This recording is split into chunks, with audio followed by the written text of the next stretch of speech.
What's going on in America today? Why are we over our heads in debt? Why can't the politicians bring debt under control? Why are so many people, often both parents now, working at low-paying, dead-end jobs and still making do with less?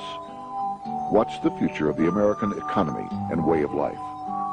Why does the government tell us inflation is low when the buying power of our paychecks is declining at an alarming rate?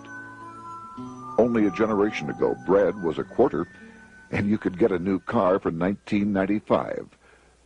The problem is that since 1864, we've had a debt-based banking system. All our money is based on government debt. We cannot extinguish government debt without extinguishing our money supply. That's why talk of paying off the national debt without reforming our banking system is an impossibility. That's why the solution does not lie in discussing the size of the national debt, rather it lies in reforming our banking system. This is the Federal Reserve headquarters in Washington. It sits on this very impressive address, right on Constitution Avenue, right across from the Lincoln Memorial. But is it federal? Is it really part of the United States government? Well, what we're about to show you is that there's nothing federal about the Federal Reserve, and there are no reserves. The name is a deception created back before the Federal Reserve Act was passed in 1913 to make Americans think that America's central bank operates in the public interest.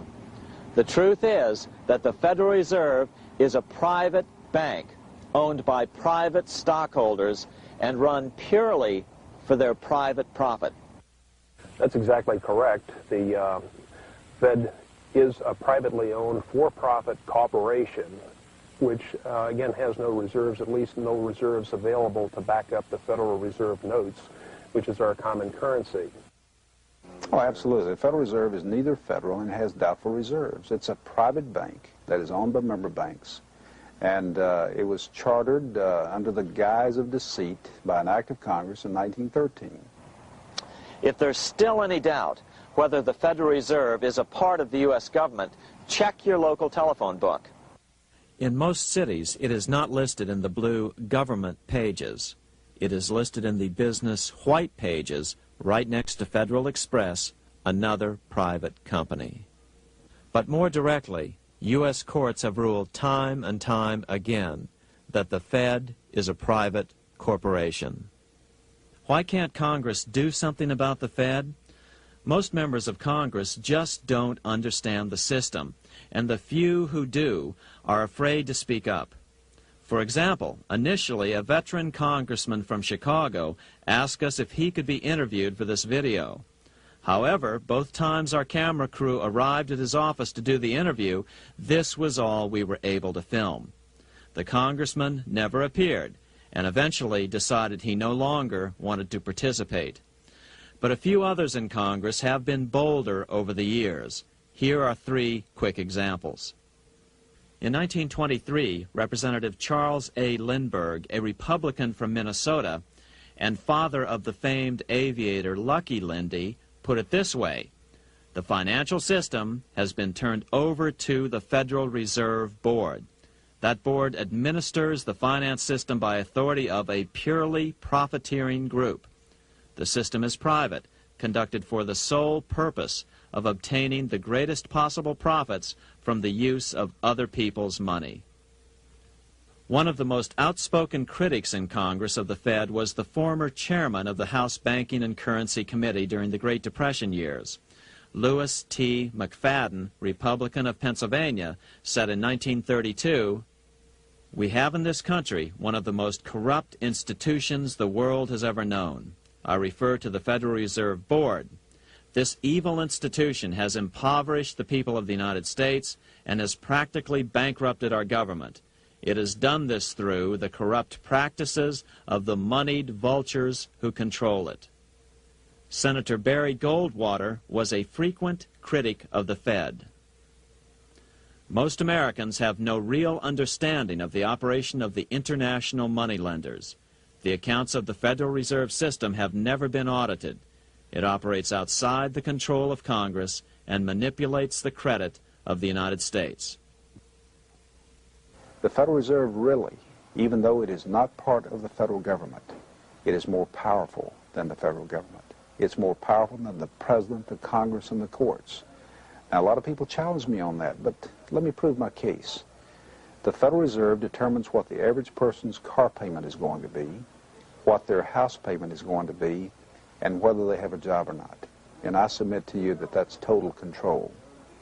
And the Federal Reserve is the largest single creditor of the United States government. What does Proverbs tell us? The borrower is servant to the lender.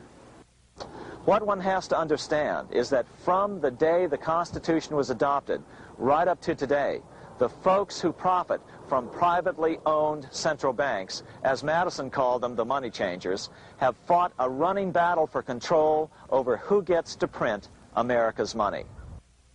Why is who prints the money so important? Think of money as just another commodity. If you have a monopoly on a commodity that everyone needs, everyone wants, and nobody has enough of, there are lots of ways to make a profit, and also exert tremendous political influence. That's what this battle is all about. Throughout the history of the United States, the money power has gone back and forth between Congress and some sort of privately owned central bank. The Founding Fathers knew the evils of a privately owned central bank. First of all, they had seen how the privately owned British central bank, the Bank of England, had run up the British national debt to such an extent that Parliament had been forced to place unfair taxes on the American colonies. In fact, as we'll see later, Ben Franklin claimed that this was the real cause of the American Revolution. Most of the Founding Fathers realized the potential dangers of banking and feared bankers' accumulation of wealth and power. Jefferson put it this way: I sincerely believe that banking institutions are more dangerous to our liberties than standing armies. The issuing power should be taken from the banks and restored to the people to whom it properly belongs. That succinct statement of Jefferson is, in fact, the solution to all our economic problems today. It bears repeating. The issuing power should be taken from the banks and restored to the people to whom it properly belongs. James Madison, the main author of the Constitution, agreed. Interestingly, he called those behind the central bank scheme money changers. Madison strongly criticized their actions. History records that the money changers have used every form of abuse, intrigue, deceit, and violent means possible to maintain their control over governments by controlling money and its issuance. The battle over who gets to issue our money has been the pivotal issue throughout the history of the United States. Wars are fought over it, depressions are caused to acquire it. Yet after World War I, this battle was rarely mentioned in newspapers or history books. Why? By World War I, the money changers, with their dominant wealth, had seized control of most of the nation's press. Throughout U.S. history, this battle over who gets the power to issue our money has raged. In fact, it's changed hands back and forth 8 times since 1764, yet this fact has virtually vanished from public view for over 3 generations behind a smokescreen emitted by Fed cheerleaders in the media. Until we stop talking about deficits and government spending and start talking about who controls how much money we have, it's all just a big shell game, a complete and utter deception. It won't matter if you pass an ironclad amendment to the Constitution mandating a balanced budget. Our situation is only going to get worse until we root out the cause at its source. What's the solution for our national problem? First of all, education. That's what this video presentation is all about. But secondly, we must act.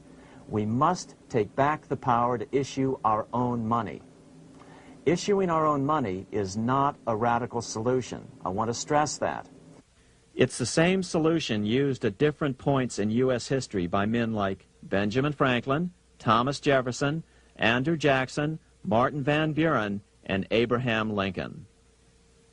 So, to sum it up, in 1913, Congress gave an independent central bank deceptively named the Federal Reserve a monopoly over issuing America's money, and the debt generated by this quasi-private corporation is what is killing the American economy. Though the Federal Reserve is now the most powerful central bank in the world, it was not the first. So where did this idea come from? To really understand the magnitude of the problem, we have to travel back to Europe. Just who are these money changers James Madison spoke of? In the Bible, 2,000 years ago, Jesus drove the money changers from the temple. It was the only time Jesus used force during his ministry. What were money changers doing in the temple? When Jews came to Jerusalem to pay their temple tax, they could only pay it with a special coin, the half shekel of the sanctuary. This was a half ounce of pure silver about this size. It was the only coin around at that time which was pure silver and of assured weight without the image of a pagan emperor. Therefore, to Jews, the half shekel was the only coin acceptable to God. But these coins were not plentiful. The money changers had cornered the market on them. Then they raised the price, just like any other commodity, to whatever the market would bear. In other words, money changers were making exorbitant profits because they held a virtual monopoly on money. The Jews had to pay whatever they demanded. To Jesus, this totally violated the sanctity of God's house.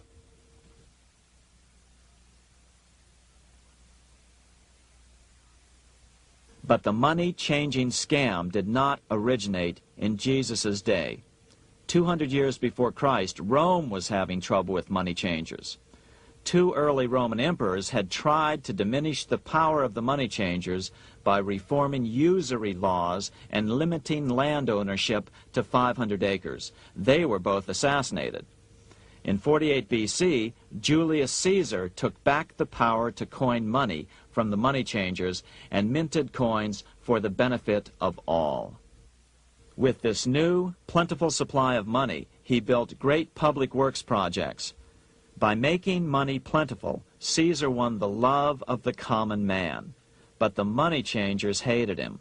Some believe this was an important factor in Caesar's assassination. One thing is for sure, with the death of Caesar came the demise of plentiful money in Rome. Taxes increased, as did corruption. Just as in the case of America today, usury and debased coin became the rule. Eventually, the Roman money supply was reduced by 90%. As a result, the common people lost their lands and their homes, just as is about to happen soon in America. With the demise of plentiful money, the masses lost confidence in the Roman government and refused to support it. Rome plunged into the gloom of the Dark Ages.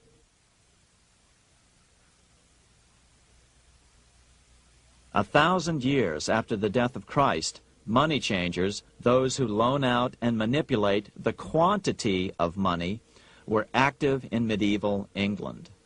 In fact, they were so active that acting together, they could manipulate the entire English economy. These were not bankers per se. The money changers generally were the goldsmiths. They were the first bankers because they started keeping other people's gold for safekeeping in their vaults. The first paper money was merely a receipt for gold left at the goldsmith. Paper money caught on because it was more convenient than carrying around a lot of heavy gold and silver coins. Eventually, goldsmiths noticed that only a small fraction of the depositors ever came in and demanded their gold at any one time. Goldsmiths started cheating on the system. They discovered that they could print more money than they had gold, and usually no one would be the wiser. Then they could loan out this extra money and collect interest on it. This was the birth of fractional reserve banking. That is, loaning out many times more money than you have assets on deposit. So, if $1,000 in gold were deposited with them, they could loan out about $10,000 in paper money and draw interest payments on it, and no one would ever discover the deception. By this means, goldsmiths gradually accumulated more and more wealth and used this wealth to accumulate more and more gold.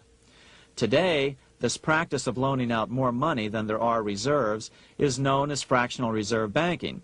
Every bank in the United States is allowed to loan out at least 10 times more money than they actually have. That's why they get rich on charging, let's say, 8% interest. It's not really 8% per year, which is their income. It's 80%. That's why bank buildings are always the largest in town. But does that mean that all interest or all banking should be illegal? Hardly. In the Middle Ages, canon law, the law of the Catholic Church, forbade charging interest on loans. This concept followed the teachings of Aristotle and St. Thomas Aquinas. They taught that the purpose of money was to serve the members of society, to facilitate the exchange of goods needed to lead a virtuous life. Interest, in their belief, hindered this purpose by putting an unnecessary burden on the use of money. In other words, interest was contrary to reason and justice. Reflecting church law in the Middle Ages, Europe forbade charging interest on loans and made it a crime called usury. As commerce grew, and therefore opportunities for investment arose in the late Middle Ages, it came to be recognized that to loan money had a cost for the lender, both in risk and in lost opportunity. So some charges were allowed, but not interest per se. But all moralists, no matter what religion, condemn fraud, oppression of the poor, and injustice as clearly immoral. As we will see, fractional reserve lending is rooted in a fraud, results in widespread poverty, and reduces the value of everyone else's money. The ancient goldsmiths discovered that extra profits could be made by rowing the economy between easy money and tight money. When they made money easier to borrow, then the amount of money in circulation expanded. Money was plentiful. People took out more loans to expand their businesses. But then the money changers would tighten the money supply. They would make loans more difficult to get. What would happen? Just what happens today. A certain percentage of people could not repay their previous loans and could not take out new loans to repay the old ones. Therefore, they went bankrupt and had to sell their assets to the goldsmiths for pennies on the dollar. The same thing is still going on today. Only today, we call this rowing of the economy up and down the business cycle. Like Julius Caesar, King Henry I of England finally resolved to take the money power away from the goldsmiths about 1100 AD. Henry could have used anything as money, seashells, feathers, or even yak dung, as is often done in remote Tibetan provinces. But he invented one of the most unusual money systems in history. It was called the tally stick system.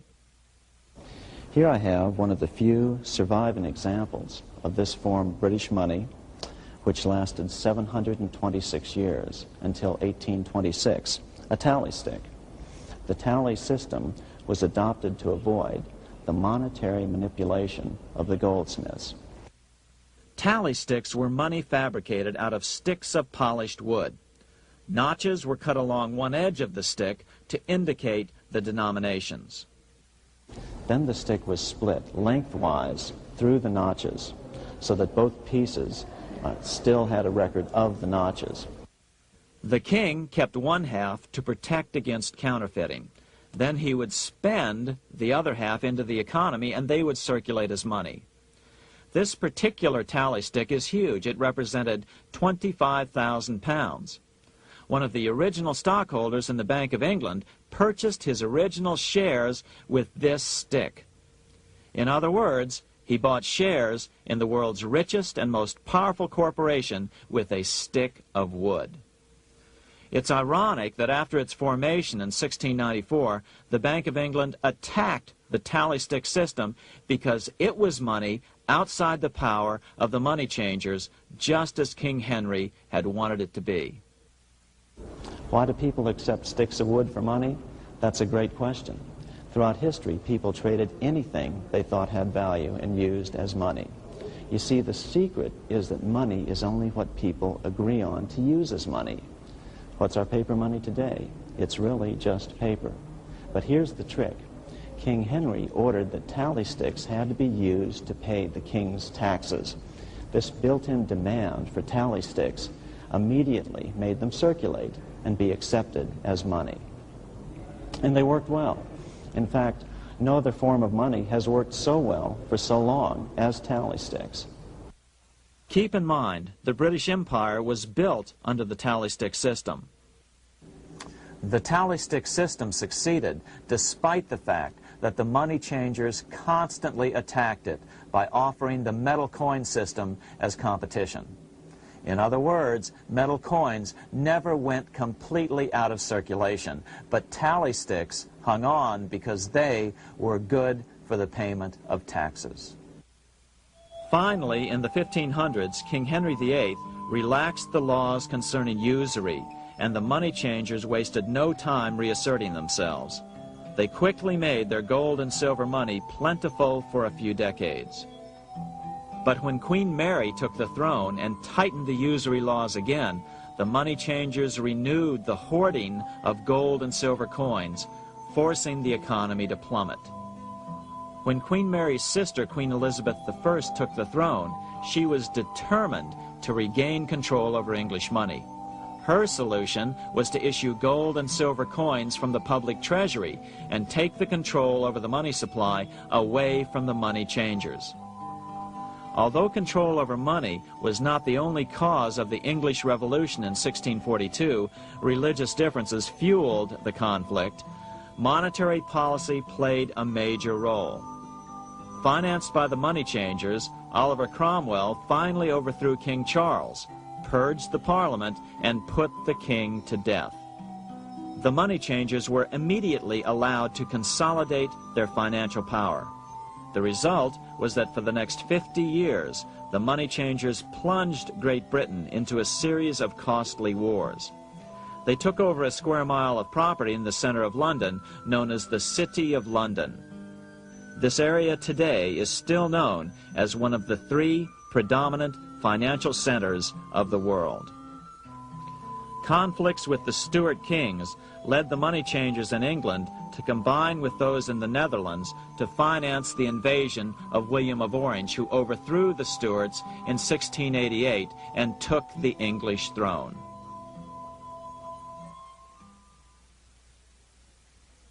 By the end of the 1600s, England was in financial ruin. 50 years of more or less continuous wars with France and Holland had exhausted her. Frantic government officials met with the money changers to beg for the loans necessary to pursue their political purposes. The price was high: a government-sanctioned, privately owned bank which could issue money created out of nothing. It was to be the modern world's first privately owned central bank, the Bank of England. Although it was deceptively called the Bank of England to make the general population think it was part of the government, it was not. Like any other private corporation, the Bank of England sold shares to get started. The investors, whose names were never revealed, were supposed to put up £1.25 million British pounds in gold coin to buy their shares in the bank, but only £750,000 was ever received. Despite that, the bank was duly chartered in 1694 and started out in the business of loaning out several times the money it supposedly had in reserves, all at interest. In exchange, the new bank would loan British politicians as much of the new currency as they wanted, as long as they secured the debt by direct taxation of the British people. So, legalization of the Bank of England amounted to nothing less than legal counterfeiting of a national currency for private gain. Unfortunately, nearly every nation now has a privately controlled central bank using the Bank of England as the basic model. Such is the power of these central banks that they soon take total control over a nation's economy. It soon amounts to nothing but a plutocracy, rule by the rich. It would be like putting control of the army in the hands of the mafia. The danger of tyranny would be extreme. Yes, we need central banks. No, we do not need them in private hands. The central bank scam is really a hidden tax. The nation sells bonds to the central bank to pay for things it does not have the political will to raise taxes to pay for. But the bonds are purchased with money the central bank creates out of nothing. More money in circulation makes your money worth less. The government gets as much money as it needs, and the people pay for it in inflation. The beauty of the plan is that not one person in 1,000 can figure it out because it's usually hidden behind complex-sounding economics gibberish. With the formation of the Bank of England, the nation was soon awash in money. Prices throughout the country doubled. Massive loans were granted for just about any wild scheme. One venture proposed to drain the Red Sea to recover gold supposedly lost when the Egyptian army drowned pursuing Moses and the Israelites. By 1698, government debt grew from the initial £1.25 million to £16 million. Naturally, taxes were increased and then increased again to pay for all of this. With the British money supply firmly in their grip, the British economy began a wild roller coaster series of booms and depressions, exactly the sort of thing a central bank claims it is determined to prevent. There are two things which I think are intrinsic not just to the Bank of England, but to central banking generally. The first is an involvement in the formulation of monetary policy with the specific objective of achieving monetary stability. However, since the Bank of England took control, the British pound has rarely been stable. Now let's take a look at the role of the Rothschild family, the family said to be the wealthiest in the world.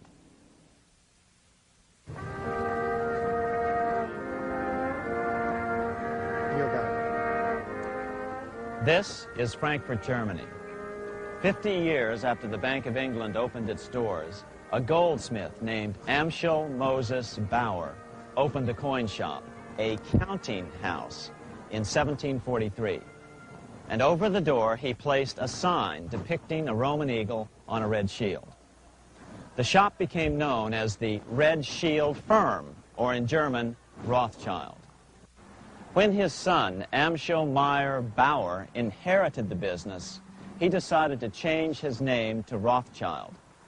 Amschel soon learned that loaning money to governments and kings was more profitable than loaning to private individuals. Not only were the loans bigger, but they were secured by the nation's taxes. Mayer Rothschild had 5 sons. He trained them all in the skills of money creation, then sent them out to the major capitals of Europe to open branch offices of the family banking business. His first son, Amschel Meyer, stayed in Frankfurt to mind the hometown bank. His second son, Solomon, was sent to Vienna. His third son, Nathan, was clearly the most clever.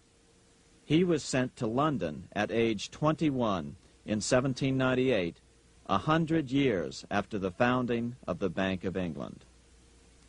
His fourth son, Karl, went to Naples, and his fifth son, Jacob, went to Paris. In 1785, Mayer Amschel moved his entire family to this larger house, a 5-story dwelling he shared with the Schiff family. This house was known as the Green Shield. The Rothschilds and the Schiffs would play a central role in the rest of European financial history and in that of the United States. The Rothschilds broke into dealings with European royalty here at Wilhelmshof, the palace of the wealthiest man in Germany. In fact, the wealthiest monarch in all Europe, Prince William of Hesse-Kassel. At first, the Rothschilds were only helping William speculate in precious coins. But when Napoleon chased Prince William into exile, he sent £550,000, a gigantic sum at that time, to Nathan Rothschild in London with instructions for him to buy consols, British government bonds, also called government stock. But Rothschild used the money for his own purposes. With Napoleon on the loose, the opportunities of wartime investments were nearly limitless. William returned here sometime prior to the Battle of Waterloo in 1815. He summoned Rothschild and demanded his money back. The Rothschilds returned William's money with the interest the British consuls would have paid him had the investment actually been made. But the Rothschilds kept all the past profits they had made using William's money. Nathan Rothschild later bragged that in the 17 years he'd been in England, he'd increased his original £20,000 stake given to him by his father by 2,500 times. By cooperating within the family, the Rothschilds soon grew unbelievably wealthy. By the mid-1800s, they dominated all European banking and were certainly the wealthiest family in the world. They financed Cecil Rhodes, making it possible for him to establish a monopoly over the diamond and gold fields of South Africa. In America, they financed the Harrimans and railroads, the Vanderbilts and railroads and the press, and Carnegie in the steel industry, among many others. In fact, during World War I, J.P. Morgan was thought to be the richest man in America. But after his death, it was discovered that he was actually only a lieutenant of the Rothschilds. Once Morgan's will was made public, it was discovered that he owned only 19% of J.P. Morgan companies. By 1850, James Rothschild, the heir of the French branch of the family, was said to be worth 600 million French francs, 150 million more than all the other bankers in France put together. He built this mansion called Ferrier, just east of Paris. Wilhelm I, on seeing it, exclaimed, "Kings couldn't afford this. It could only belong to a Rothschild." Another 19th century French commentator put it this way: "There is but one power in Europe, and that is Rothschild." There is no evidence that their predominant standing in European or world finance has changed. Now let's take a look at the results the Bank of England had produced on the British economy and how that later was the root cause of the American Revolution.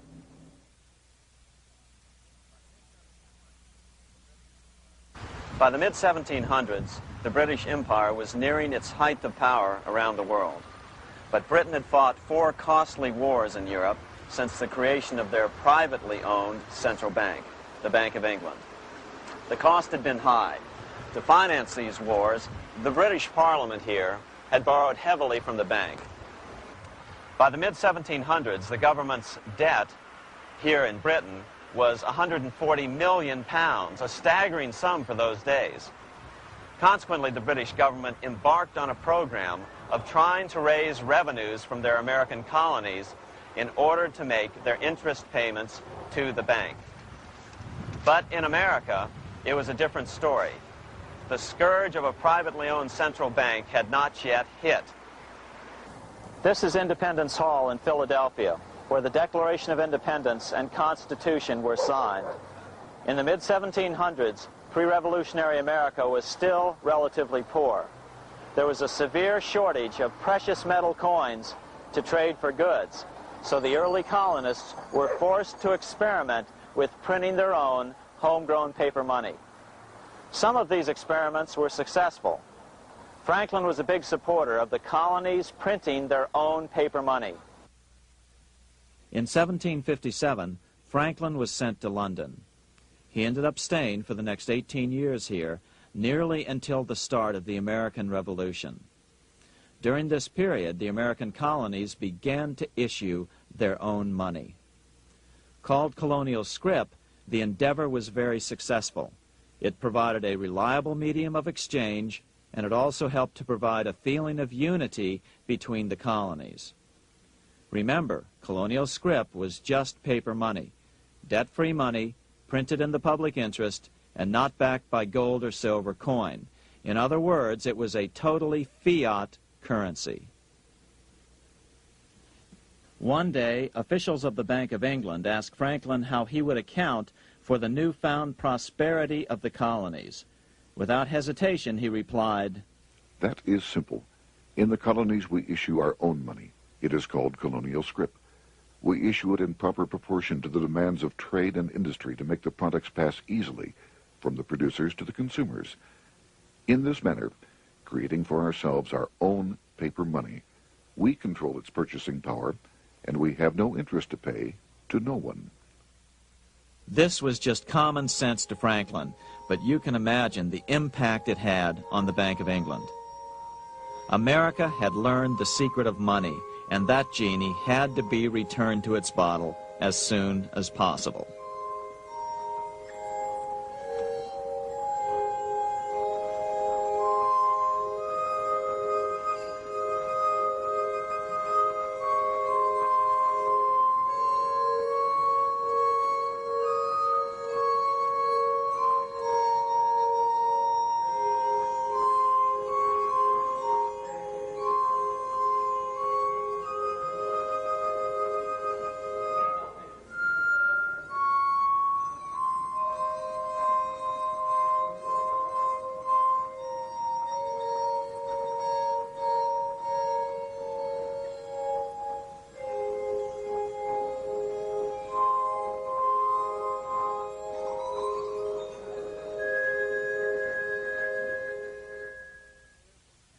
As a result, Parliament hurriedly passed the Currency Act of 1764. This prohibited colonial officials from issuing their own money and ordered them to pay all future taxes in gold or silver coins. In other words, it forced the colonies on a gold or silver standard. For those who still believe that a gold standard is the answer for America's current monetary problems, look what happened to America after that. Writing in his autobiography, Franklin said, "In 1 year, the conditions were so reversed that the era of prosperity ended and a depression set in to such an extent that the streets of the colonies were filled with unemployed." Franklin claims that this was even the basic cause for the American Revolution.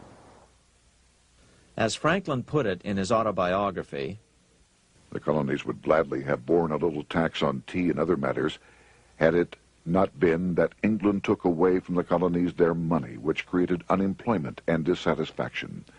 The inability of the colonists to get the power to issue their own money permanently out of the hands of George III and the international bankers was the prime reason for the Revolutionary War. by the time the first shots were fired in Lexington, Massachusetts, on April 19, 1775, the colonies had been drained of gold and silver coin by British taxation. As a result, the Continental government had no choice but to print money to finance the war. At the start of the Revolution, the U.S. money supply stood at $12 million. By the end of the war, it was nearly $500 million. As a result, the currency was virtually worthless. Shoes sold for $5,000 a pair. Colonial scrip had worked because just enough was issued to facilitate trade. As George Washington lamented, a wagon load of money will scarcely purchase a wagon load of provisions. Today, those who support a gold-backed currency point to this period during the Revolution to demonstrate the evils of a fiat currency. But remember, the same currency had worked so well 20 years earlier during times of peace that the Bank of England had Parliament outlaw it. Towards the end of the Revolution, the Continental Congress, meeting here at Independence Hall, grew desperate for money. In 1781, they allowed Robert Morris, their financial superintendent, to open a privately owned central bank. Incidentally, Morris was a wealthy man who had grown wealthier during the Revolution by trading in war materials. Called the Bank of North America, the new bank was closely modeled after the Bank of England. It was allowed to practice fractional reserve banking. That is, it could lend out money it didn't have, then charge interest on it. If you or I were to do that, we would be charged with fraud, a felony. The bank's charter called for private investors to put up $400,000 worth of initial capital. But when Morris was unable to raise the money, he brazenly used his political influence to have gold deposited in the bank, which had been loaned to America by France. He then loaned this money to himself and his friends to reinvest in shares of the bank. And, like the Bank of England, the bank was given a monopoly over the national currency. Soon the dangers became clear. The value of American currency continued to plummet. So, 4 years later, in 1785, the bank's charter was not renewed.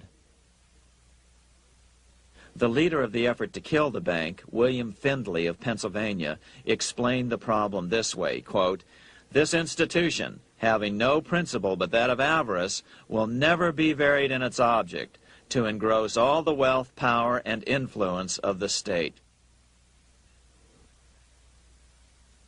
The men behind the Bank of North America, Alexander Hamilton, Robert Morris, and the bank's president, Thomas Weiling, did not give up.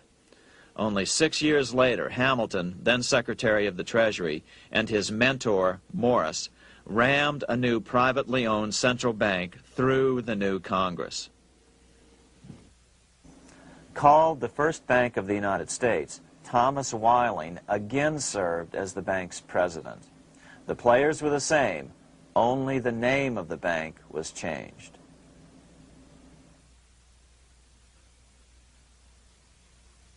In 1787, colonial leaders assembled in Philadelphia to replace the ailing Articles of Confederation. As we saw earlier, both Thomas Jefferson and James Madison were unalterably opposed to a privately owned central bank. They had seen the problems caused by the Bank of England. They wanted nothing of it. As Jefferson later put it, "If the American people ever allow private banks to control the issue of their currency, first by inflation, then by deflation, the banks and the corporations which grow up around them will deprive the people of all property until their children wake up homeless on the continent their fathers conquered." During the debate over the future monetary system, another one of the founding fathers, Gouverneur Morris, castigated the motivations of the owners of the Bank of North America. Gouverneur Morris headed the committee that wrote the final draft of the Constitution. Morris knew the motivations of the bank well. Along with his old boss, Robert Morris, Gouverneur Morris and Alexander Hamilton were the ones who had presented the original plan for the Bank of North America to the Continental Congress in the last year of the Revolution. In a letter he wrote to James Madison on July 2nd, 1787, Gouverneur Morris revealed what was really going on. "The rich will strive to establish their dominion and enslave the rest. They always did.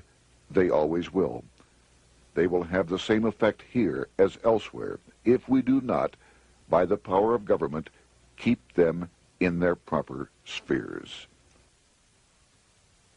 Despite the defection of Gouverneur Morris from the ranks of the bank, Hamilton, Robert Morris, Thomas Weiling, and their European backers were not about to give up. They convinced the bulk of the delegates to the Constitutional Convention to not give Congress the power to issue paper money. Most of the delegates were still reeling from the wild inflation of the paper currency during the Revolution. They had forgotten how well colonial scrip had worked before the war. But the Bank of England had not. The money changers could not stand to have America printing her own money again. So the Constitution is silent on the matter. This grievous defect left the door wide open for the money changers, just as they had planned.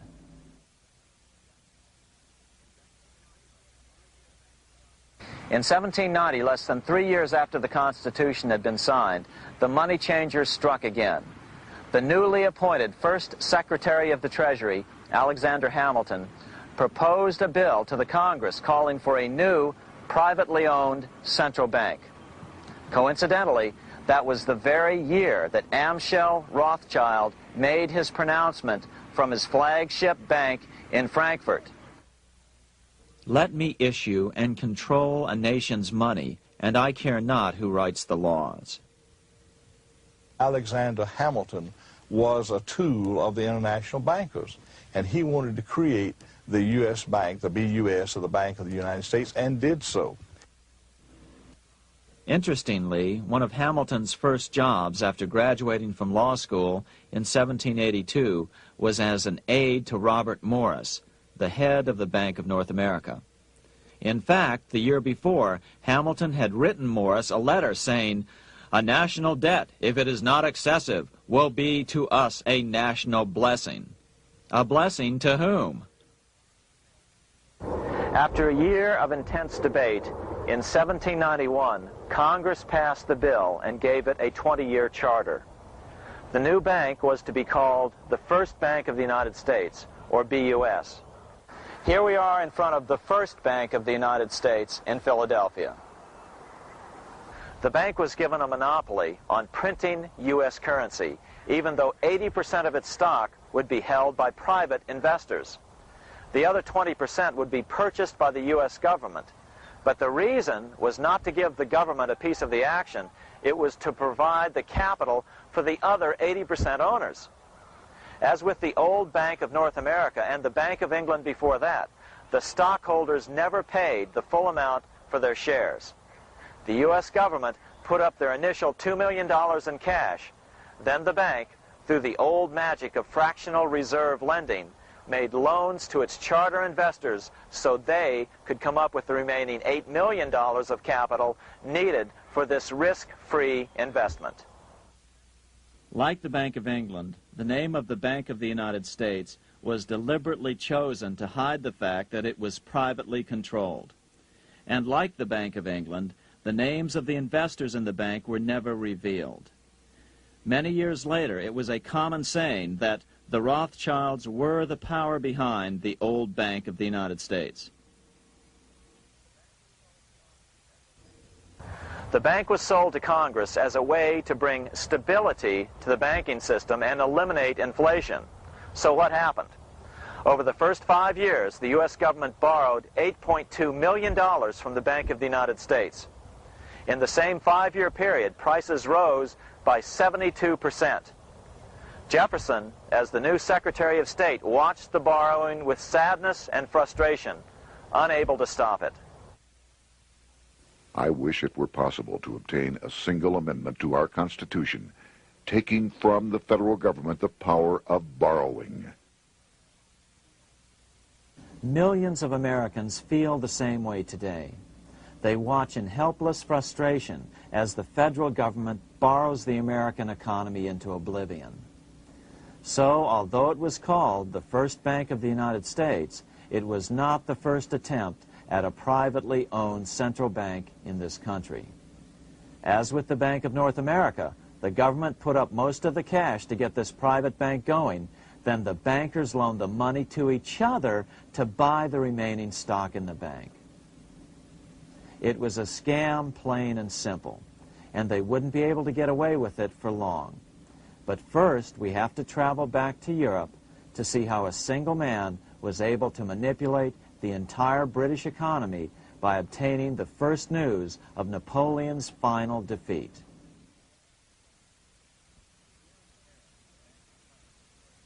Here in Paris, the Bank of France was organized in 1800, just like the Bank of England. But Napoleon decided France had to break free of debt, and he never trusted the Bank of France. He declared that when a government is dependent upon bankers for money, the bankers, not the leaders of the government, are in control. The hand that gives is above the hand that takes. Money has no motherland. Financiers are without patriotism and without decency. Their sole object is gain. Back in America, unexpected help was about to arrive. In 1800, Thomas Jefferson narrowly defeated John Adams to become the third president of the United States. By 1803, Jefferson and Napoleon had struck a deal. The U.S. would give Napoleon $3 million in gold in exchange for a huge chunk of territory west of the Mississippi River, the Louisiana Purchase. With that $3 million, Napoleon quickly forged an army and set off across Europe, conquering everything in his path. But the Bank of England quickly rose to oppose him. They financed every nation in his path, reaping the enormous profits of war. Prussia, Austria, and finally Russia all went heavily into debt in a futile attempt to stop Napoleon. 4 years later, with the main French army in Russia, 30-year-old Nathan Rothschild, the head of the London office of the Rothschild family, personally took charge of a bold plan to smuggle a much-needed shipment of gold right through France to finance an attack by the Duke of Wellington from Spain. Nathan later bragged at a dinner party in London that it was the best business he'd ever done. Little did he know that he would do much better business in the near future. Wellington's attacks from the south and other defeats eventually forced Napoleon to abdicate, and Louis XVIII was crowned king. Napoleon was exiled to Elba, a tiny island off the coast of Italy, supposedly exiled from France forever.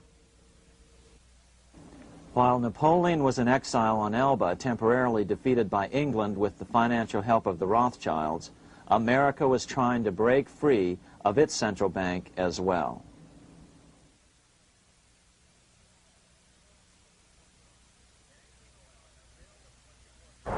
In 1811, a bill was put before Congress to renew the charter of the Bank of the United States. The debate grew very heated, and the legislatures of both Pennsylvania and Virginia passed resolutions asking Congress to kill the bank.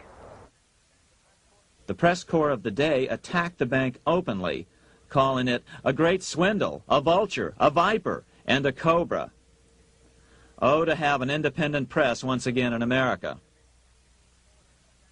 A congressman named P.B. Porter attacked the bank from the floor of Congress, saying if the bank's charter was renewed, Congress, quote, will have planted in the bosom of this Constitution a viper, which one day or another will sting the liberties of this country to the heart, close quote.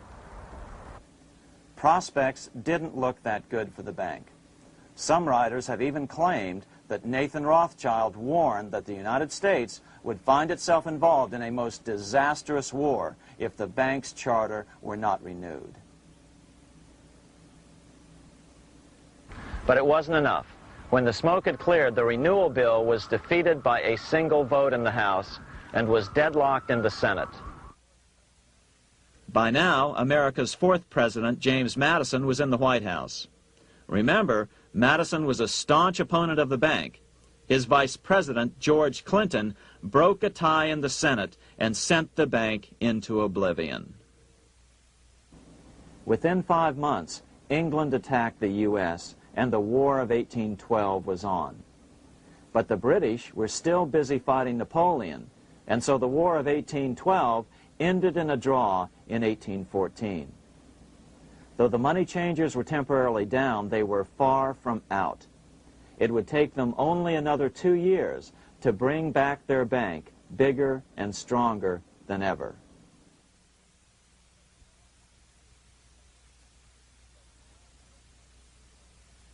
But now let's return to Napoleon, because nothing else in history more aptly demonstrates the ingenuity of the Rothschild family than their control of the British stock market after Waterloo. In 1815, a year after the end of the War of 1812 in America, Napoleon escaped his exile and returned to Paris. French troops were sent out to capture him, but such was his charisma that the soldiers rallied around their old leader and hailed him as their emperor once again. In March of 1815, Napoleon equipped an army which Britain's Duke of Wellington defeated less than 90 days later at Waterloo. Some writers claim Napoleon borrowed £5 million from the Bank of England to rearm. But it appears these funds actually came from the Ouvard banking house in Paris. Nevertheless, from about this point on, it was not unusual for privately controlled central banks to finance both sides in a war. Why would a central bank finance opposing sides in a war? Because war is the biggest debt generator of them all. A nation will borrow any amount for victory. The ultimate loser is loaned just enough to hold out the vain hope of victory, and the ultimate winner is given enough to win. Besides, such loans are usually conditioned upon the guarantee that the victor will honor the debts of the vanquished.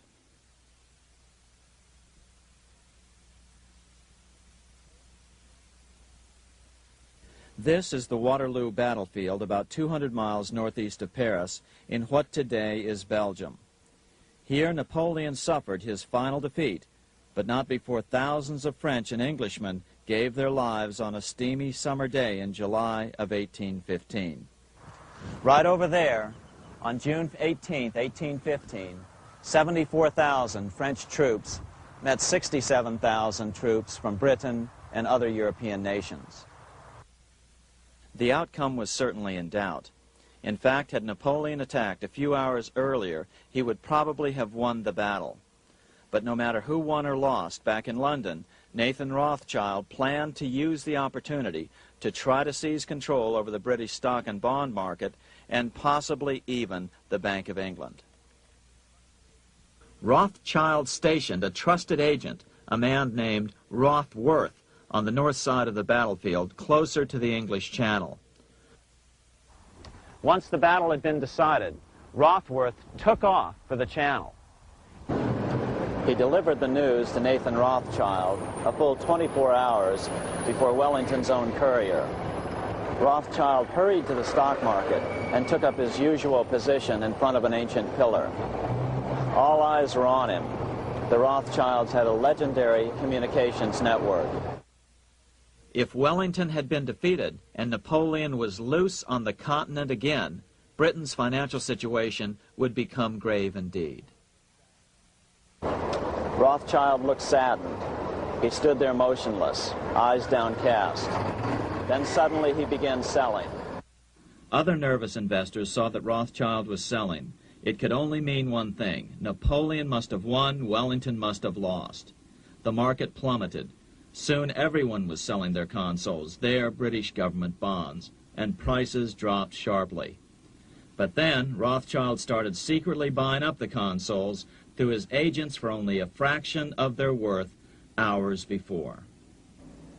Myths, legends, you say? 100 years later, the New York Times ran a story which said that Nathan's grandson had attempted to secure a court order to suppress a book with this stock market story in it. The Rothschild family claimed the story was untrue and libelous, but the court denied the Rothschilds' request and ordered the family to pay all court costs.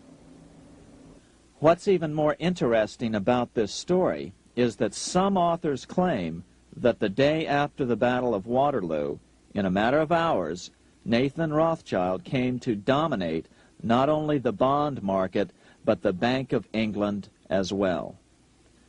Whether or not the Rothschild family seized control of the Bank of England, the first privately owned central bank in a major European nation and the wealthiest, one thing is certain. By the mid-1800s, the Rothschilds were the richest family in the world, bar none. They dominated the new government bond markets and branched into other banks and industrial concerns. In fact, the rest of the 19th century was known as the Age of the Rothschilds. Despite this overwhelming wealth, the family has generally cultivated an aura of invisibility. Although the family controls scores of industrial, commercial, mining, and tourist corporations, only a handful bear the Rothschild name. By the end of the 19th century, one expert estimated that the Rothschild family controlled half the wealth of the world. Whatever the extent of their vast wealth, it is reasonable to assume that their percentage of the world's wealth has increased since then. But since the turn of the century, the Rothschilds have cultivated the notion that their power has somehow waned even as their wealth increases.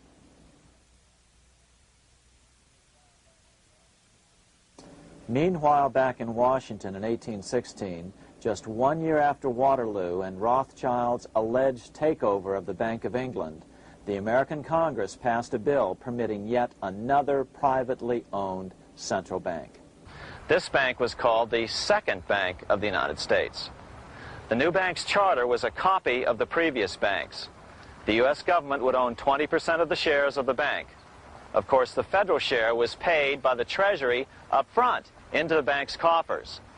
Then, through the magic of fractional reserve lending, it was transformed into loans to private investors who then bought the remaining 80% of the shares. Just as before, the primary stockholders remained a secret. But it is known that the largest block of shares, about 1/3 of the total, were sold to foreigners. As one observer put it, it is certainly no exaggeration to say that the Second Bank of the United States was rooted as deeply in Britain as it was in America. So, by 1816, some authors claim the Rothschilds had taken control over the Bank of England and backed a new, privately owned central bank in America as well.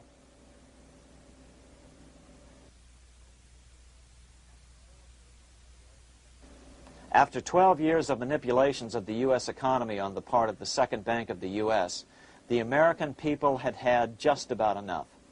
Opponents of the bank nominated a dignified senator from Tennessee, Andrew Jackson, the hero of the Battle of New Orleans, to run for president. This is his home, the Hermitage. No one gave Jackson a chance initially. The bank had long ago learned how the political process could be controlled with money. To the surprise and dismay of the money changers, Jackson was swept into office in 1828. Jackson was determined to kill the bank at the first opportunity and wasted no time in trying to do so. But the bank's 20-year charter didn't come up for renewal until 1836, the last year of his second term, if he could survive that long. During his first term, Jackson contented himself with rooting out the bank's many minions from government service. He fired 2,000 of the 11,000 employees of the federal government. In 1832, with his re-election approaching, the bank struck an early blow, hoping Jackson would not want to stir up controversy. They asked Congress to pass a renewal bill 4 years early. Naturally, Congress complied, then sent it to the president for signing. But Jackson weighed in with both feet. Old Hickory, never a coward, vetoed the bill.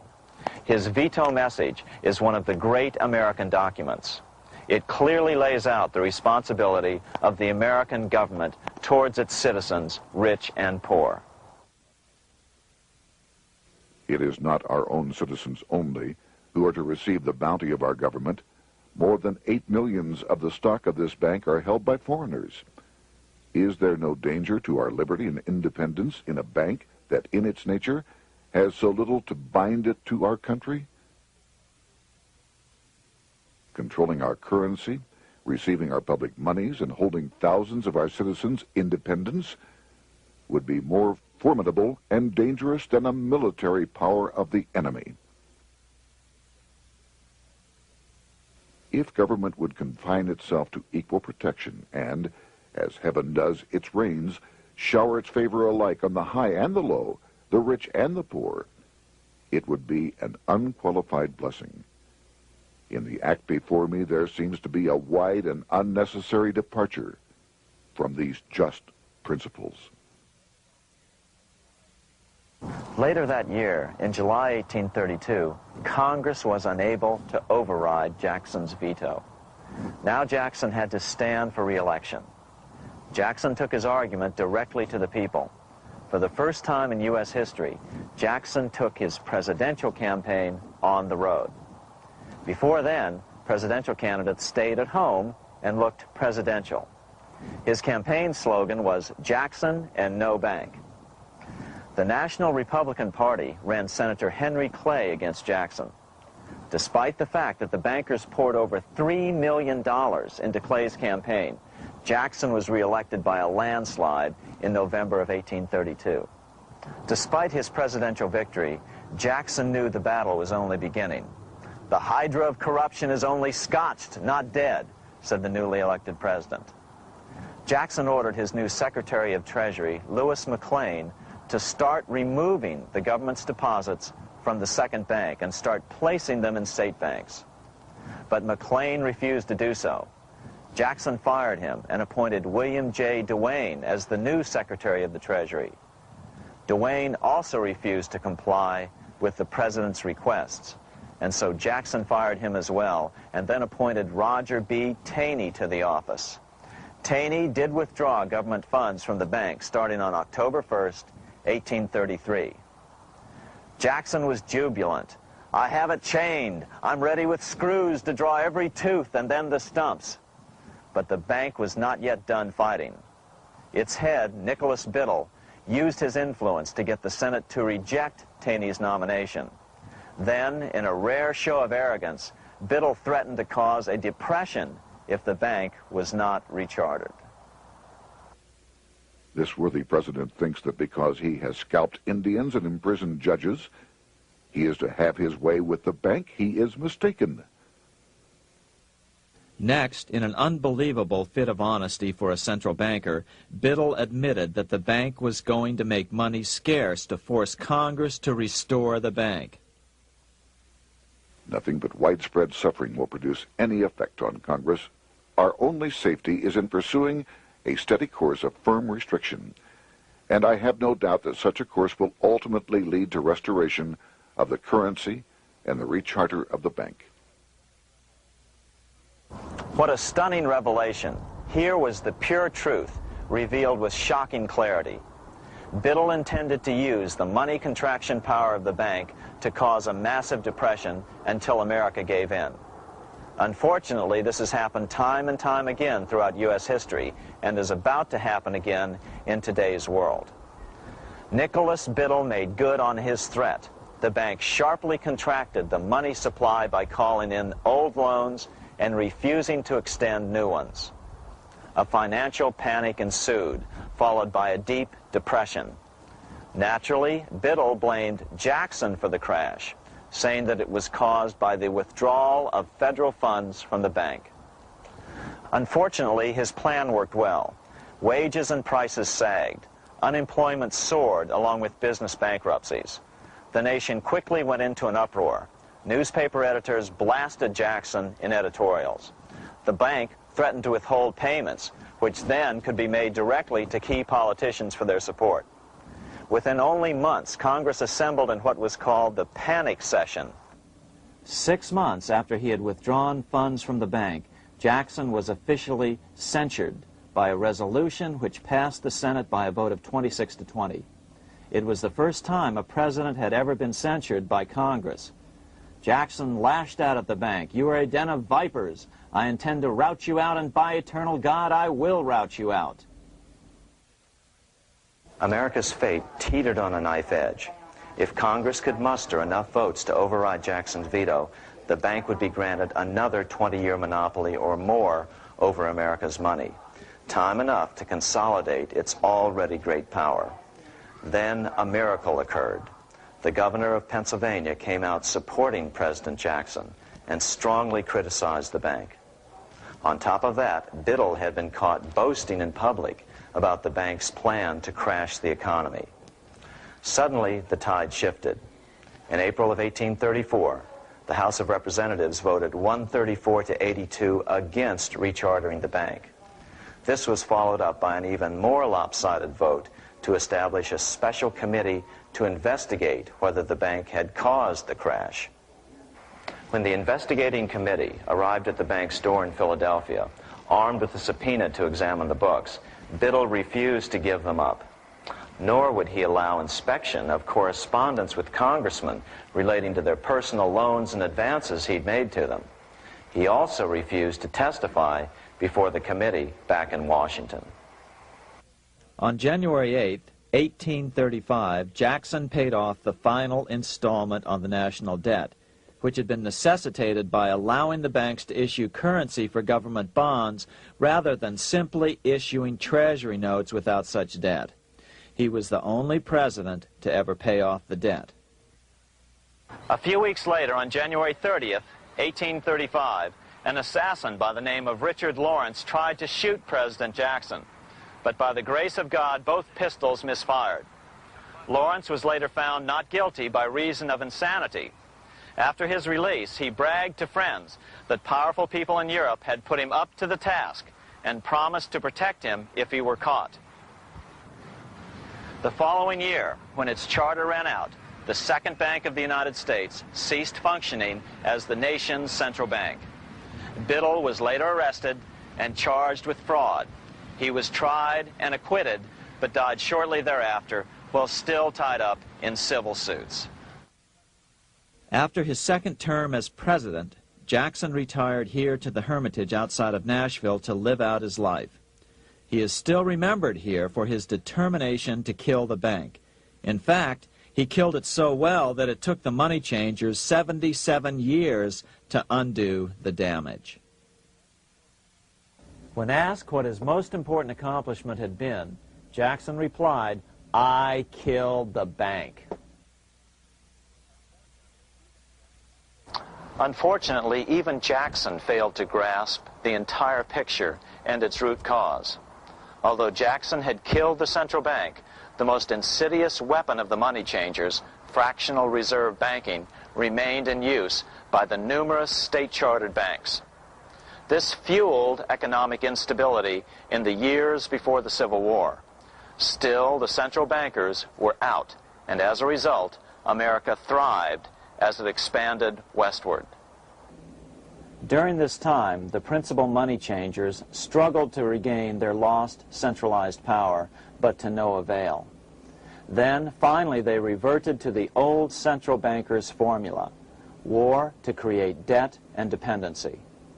If they couldn't get their central bank any other way, America could be brought to its knees by plunging it into a civil war, just as they had done in 1812 after the first Bank of the United States was not rechartered. 1 month after the inauguration of Abraham Lincoln, the first shots of the American Civil War were fired here at Fort Sumter, South Carolina, on April 12, 1861.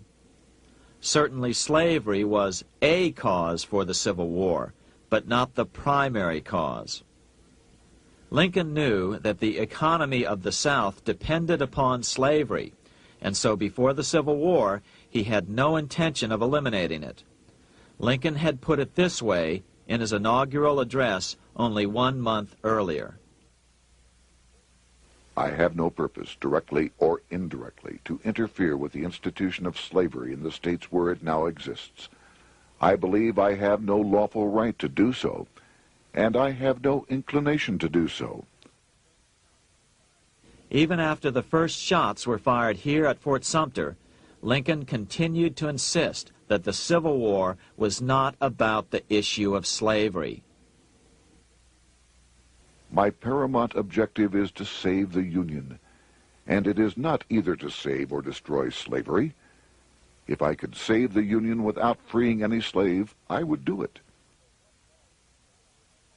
So what was the Civil War all about? There were many factors at play.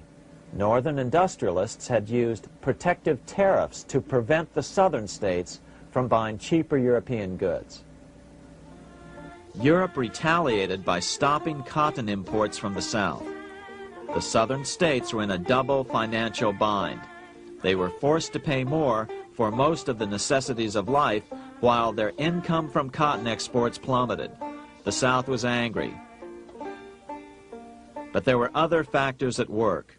The money changers were still stung by America's withdrawal from their control 25 years earlier. Since then, America's wildcat economy had made the nation rich, a bad example for the rest of the world.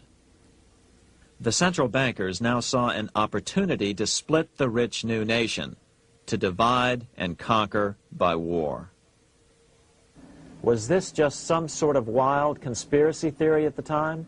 Well, let's take a look at what a well-placed observer of the scene had to say at the time. His name was Otto von Bismarck, Chancellor of Germany, the man who united the German states a few years later. The division of the United States into federations of equal force was decided long before the Civil War by the high financial powers of Europe. These bankers were afraid that the United States, if they remained as one bloc and as one nation, would attain economic and financial independence which would upset their financial domination over the world. Within months after the first shots here at Fort Sumter, the central bankers loaned Napoleon III of France, the nephew of the Waterloo Napoleon, 210 million francs to seize Mexico and station troops along the southern border of the U.S., taking advantage of their war to violate the Monroe Doctrine and return Mexico to colonial rule. No matter what the outcome of the Civil War, a weakened America, heavily indebted to the money changers, would open up Central and South America once again to European colonization and domination. The very thing America's Monroe Doctrine had forbade in 1823. At the same time, Great Britain moved 11,000 troops into Canada and positioned them menacingly along America's northern border. The British fleet went to war alert should their quick intervention be called for. Lincoln knew he was in a double bind. That's why he agonized over the fate of the Union. There was a lot more to it than just differences between the North and the South. That's why his emphasis was always on union and not merely the defeat of the South. But Lincoln needed money to win. In 1861, Lincoln and his Secretary of Treasury, Salmon P. Chase, went to New York to apply for the necessary loans. The money changers, anxious to see the Union fail, offered loans at 24 to 36% interest. Lincoln said thanks, but no thanks, and returned to Washington. Lincoln sent for an old friend, Colonel Dick Taylor of Chicago, and put him on the problem of financing the war.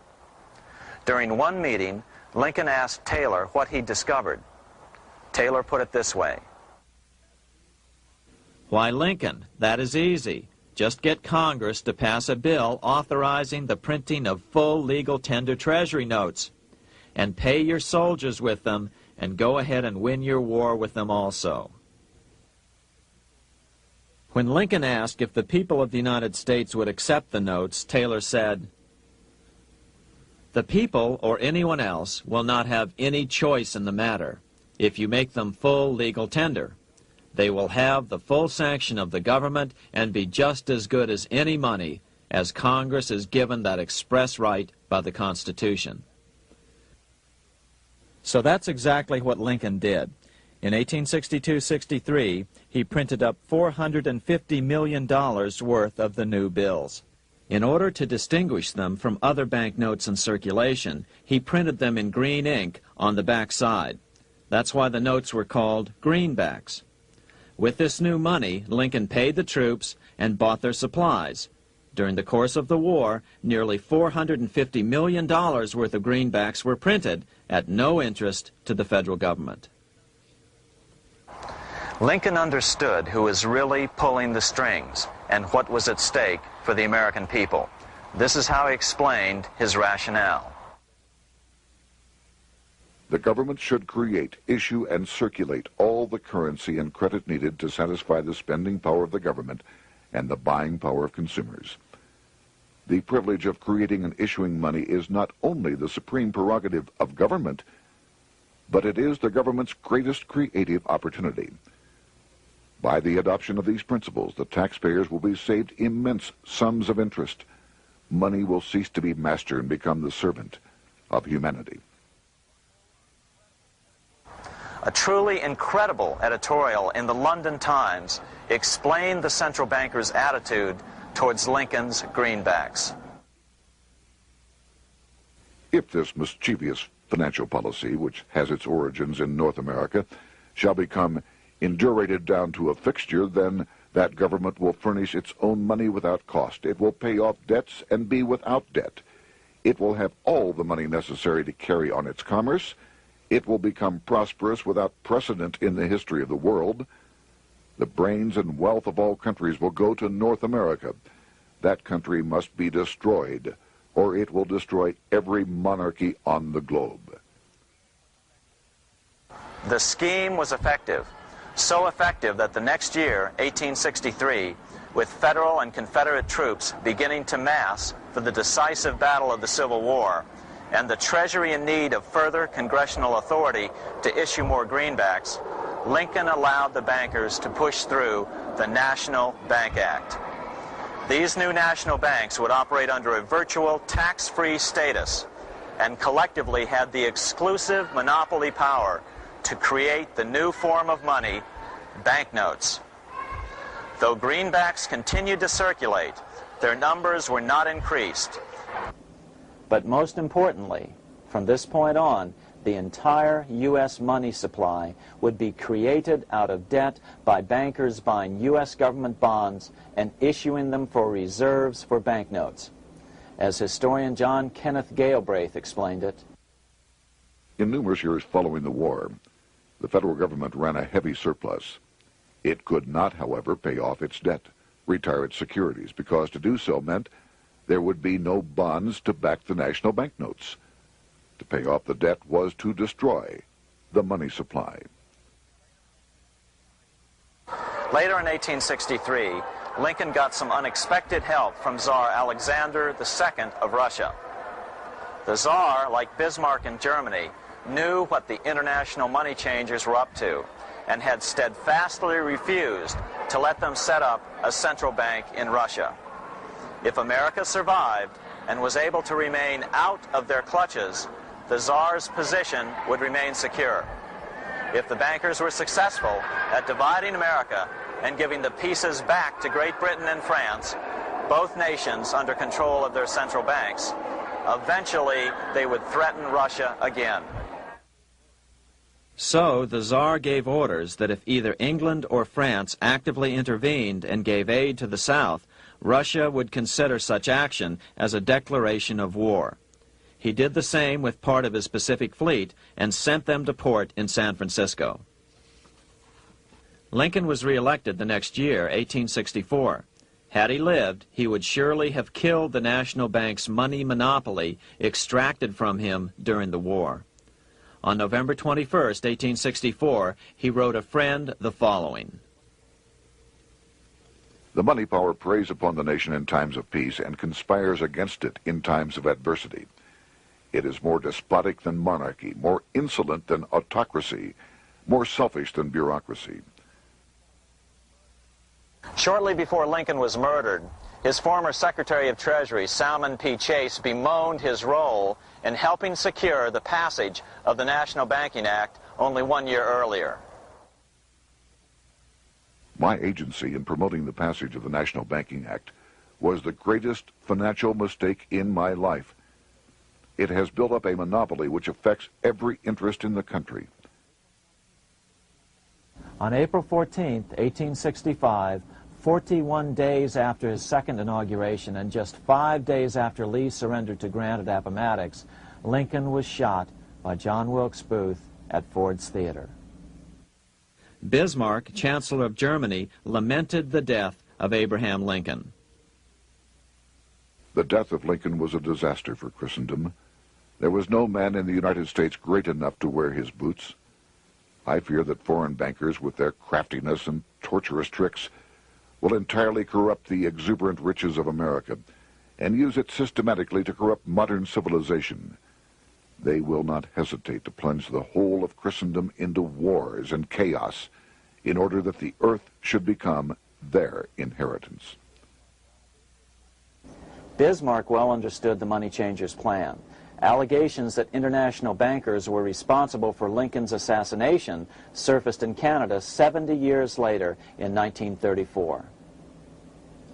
Gerald G. McGeer, a popular and well-respected Canadian attorney, revealed this stunning charge in a 5-hour speech before the Canadian House of Commons, blasting Canada's debt-based money system. Remember, it was 1934, the height of the Great Depression, which was ravaging Canada as well. McGeer had obtained evidence deleted from the public record, provided to him by Secret Service agents at the trial of John Wilkes Booth, after Booth's death. McGeer said it showed that Booth was a mercenary working for the international bankers. According to an article in the Vancouver Sun of May 2nd, 1934, Abraham Lincoln, the martyred emancipator of the slaves, was assassinated through the machinations of a group representative of the international bankers who feared the United States president's national credit ambitions. There was only one group in the world at that time who had any reason to desire the death of Lincoln. They were the men opposed to his national currency program and who had fought him throughout the whole Civil War on his policy of greenback currency. Interestingly, McGeer claimed that Lincoln was assassinated not only because international bankers wanted to reestablish a central bank in America, but because they also wanted to base America's currency on gold. Gold they controlled. In other words, put America on a gold standard. Lincoln had done just the opposite by issuing U.S. notes, greenbacks, which were based purely on the good faith and credit of the United States. The article quoted McGeer as saying, "They were the men interested in the establishment of the gold standard and the right of the bankers to manage the currency and credit of every nation in the world. With Lincoln out of the way, they were able to proceed with that plan and did proceed with it in the United States. Within 8 years after Lincoln's assassination, silver was demonetized and the gold standard money system set up in the United States." Not since Lincoln has the U.S. issued debt-free United States notes.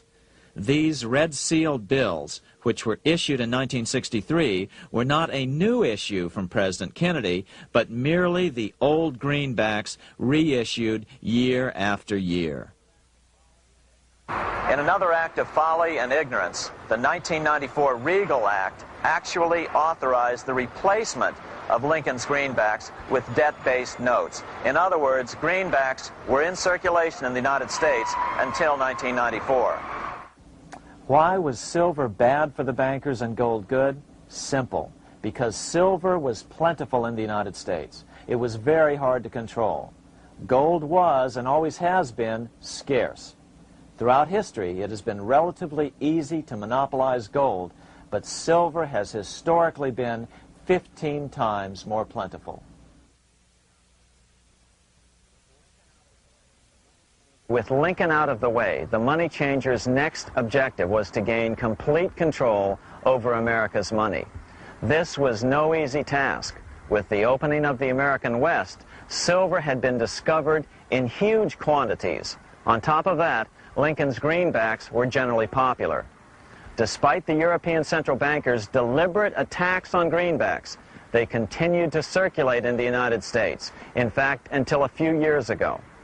According to historian W. Cleon Skousen, right after the Civil War, there was considerable talk about reviving Lincoln's brief experiment with the constitutional monetary system. Had not the European Money Trust intervened, it would have no doubt become an established institution. it is clear that the concept of America printing her own debt-free money sent shockwaves throughout the European central banking elite. They watched with horror as Americans clamored for more greenbacks. They may have killed Lincoln, but support for his monetary ideas grew.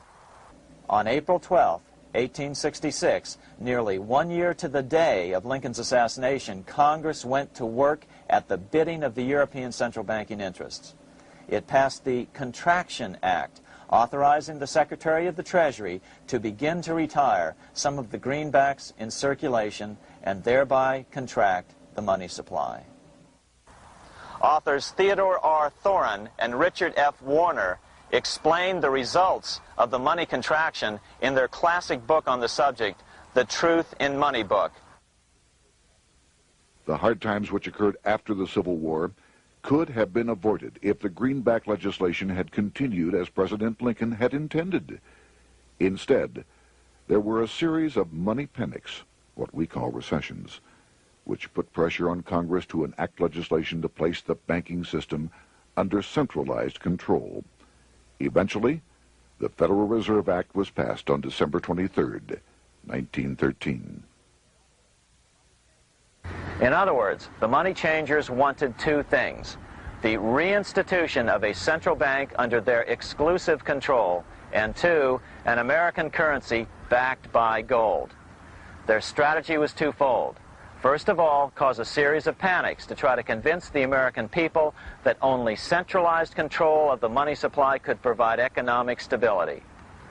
And secondly, remove so much money from the system that most Americans would be so desperately poor that they either wouldn't care or would be too weak to oppose the bankers.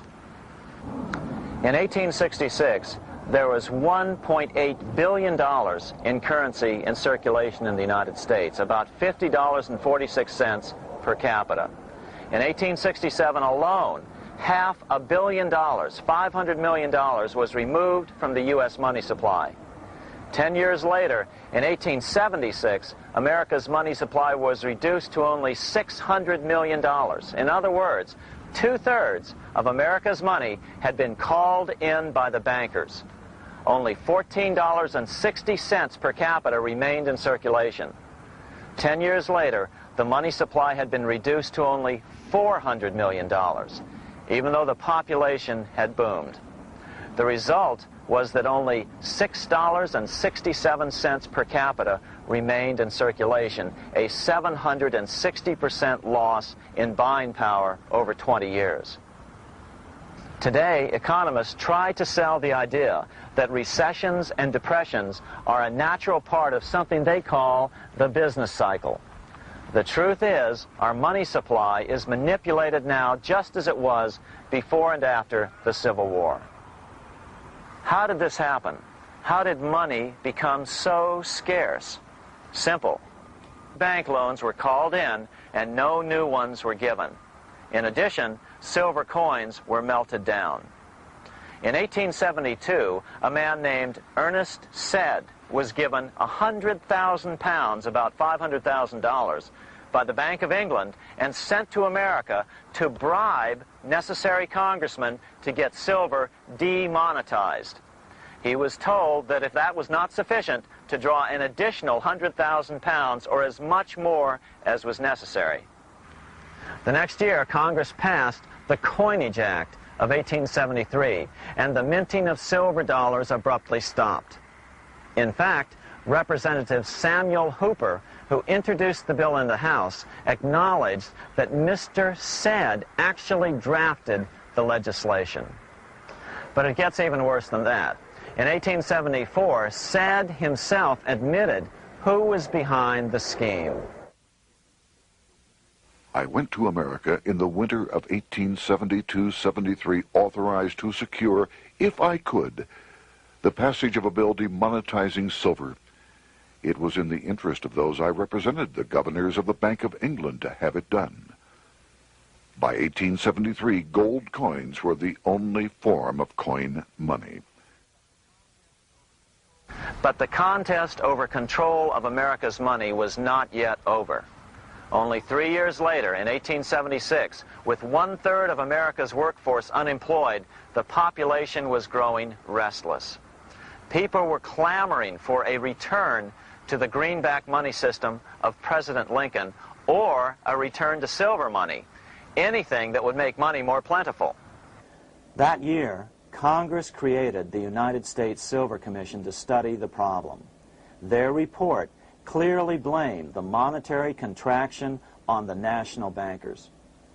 The report is interesting because it compares the deliberate money contraction by the national bankers after the Civil War to the fall of the Roman Empire.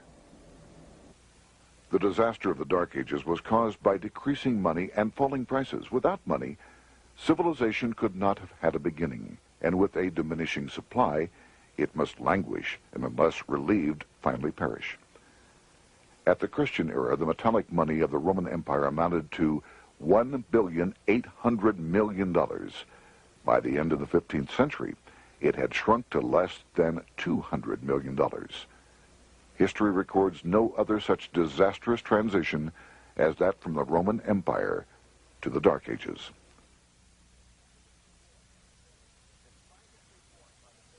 Despite this report by the Silver Commission, Congress took no action. The next year, 1877, riots broke out from Pittsburgh to Chicago. The torches of starving vandals lit up the sky. The bankers huddled to decide what to do. They decided to hang on. Now that they were back in control to a certain extent, they were not about to give it up. At the meeting of the American Bankers Association that year, they urged their membership to do everything in their power to put down the notion of a return to greenbacks.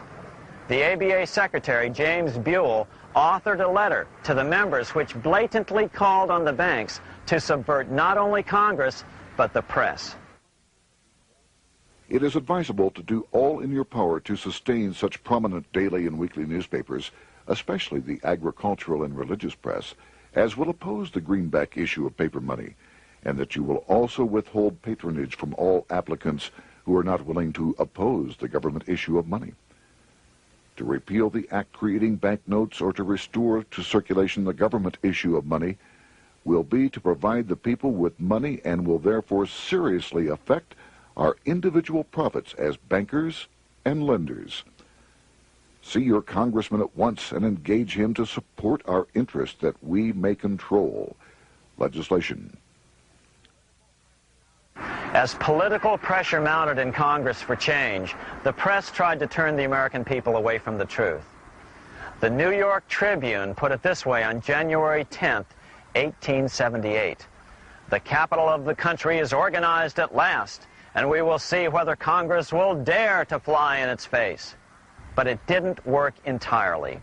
On February 28, 1878, Congress passed the Sherman Law, allowing the minting of a limited number of silver dollars, ending the 5-year hiatus. This did not end gold backing of the currency, however, nor did it completely free silver.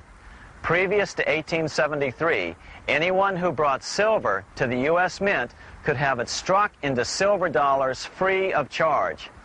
No longer. But at least some money began to flow back into the economy again. With no further threat to their control, the bankers loosened up on loans, and the post-Civil War depression was finally ended. 3 years later, the American people elected Republican James Garfield president. Garfield understood how the economy was being manipulated. As a congressman, he had been chairman of the Appropriations Committee and was a member of Banking and Currency. After his inauguration, he slammed the money changers publicly in 1881. Whoever controls the volume of money in any country is absolute master of all industry and commerce. And when you realize that the entire system is very easily controlled, one way or another, by a few powerful men at the top, you will not have to be told how periods of inflation and depression originate. Unfortunately, within a few weeks of making this statement, on July 2nd of 1881, President Garfield was assassinated.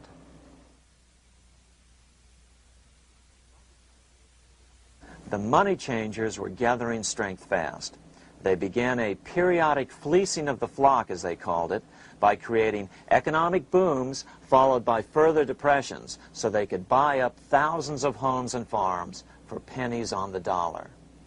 In 1891, the money changers prepared to take the American economy down again, and their methods and motives were laid out with shocking clarity in a memo sent out by the American Bankers Association, the ABA, an organization in which most bankers were members.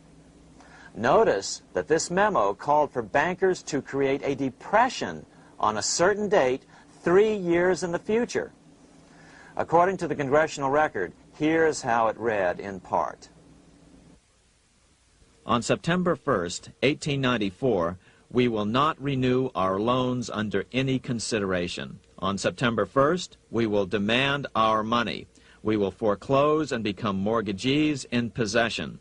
We can take 2/3 of the farms west of the Mississippi and thousands of them east of the Mississippi as well at our price. Then the farmers will become tenants, as in England.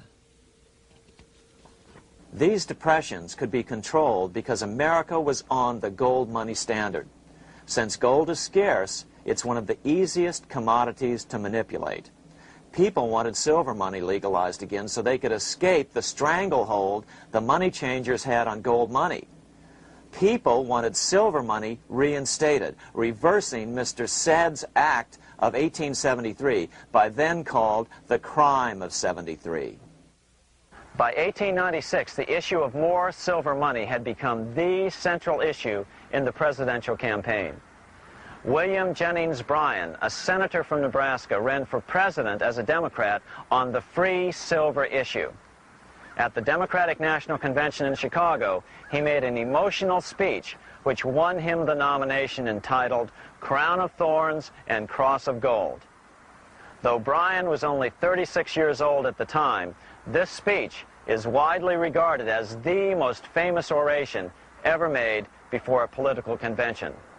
In the dramatic conclusion, Bryan said, "We will answer their demand for a gold standard by saying to them, you shall not press down upon the brow of labor this crown of thorns. You shall not crucify mankind upon a cross of gold." The bankers lavishly supported the Republican candidate, William McKinley, who favored the gold standard. The resulting contest was amongst the most fiercely contested presidential races in American history. Bryan made over 600 speeches in 27 states. The McKinley campaign got manufacturers and industrialists to inform their employees that if Bryan were elected, all factories and plants would close and there would be no work. The ruse succeeded. McKinley beat Bryan by a small margin. Bryan ran for president again in 1900 and in 1908, but fell short each time. During the 1912 Democratic Convention, Bryan was a powerful figure who helped Woodrow Wilson win the nomination. When Wilson became president, he appointed Bryan as Secretary of State, but Bryan soon became disenchanted with the Wilson administration. Bryan served only 2 years in the Wilson administration before resigning in 1915 over the highly suspicious sinking of the Lusitania, the event which was used to drive America into World War I. Although William Jennings Bryan never gained the presidency, his efforts delayed the money changers for 17 years from attaining their next goal, a new, privately owned central bank for America.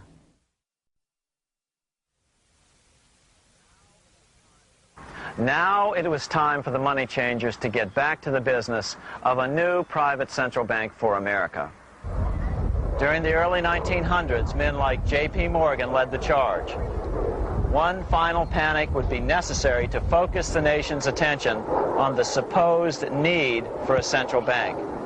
The rationale was that only a central bank can prevent bank failures. Morgan was clearly the most powerful banker in America and a suspected agent for the Rothschilds. Morgan had helped finance John D. Rockefeller's Standard Oil empire. He had also helped finance the monopolies of Edward Harriman in railroads, of Andrew Carnegie in steel, and of others in numerous industries.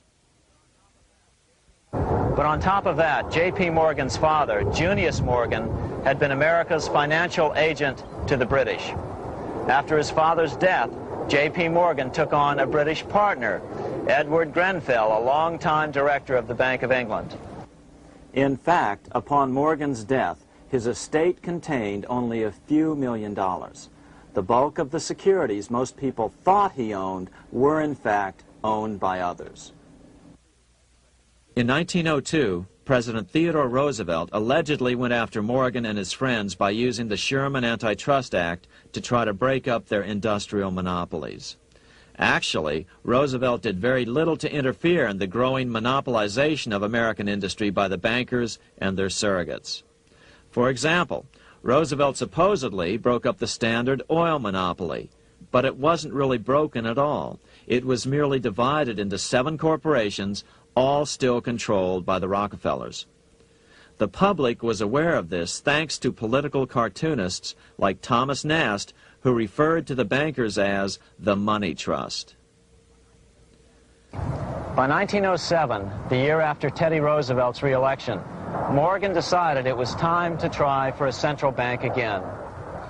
Using their combined financial muscle, Morgan and his friends were secretly able to crash the stock market.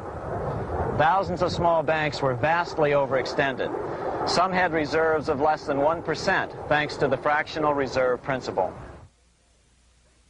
Within days, bank runs were commonplace across the nation. Now Morgan stepped into the public arena and offered to prop up the faltering American economy by supporting failing banks with money he manufactured out of nothing.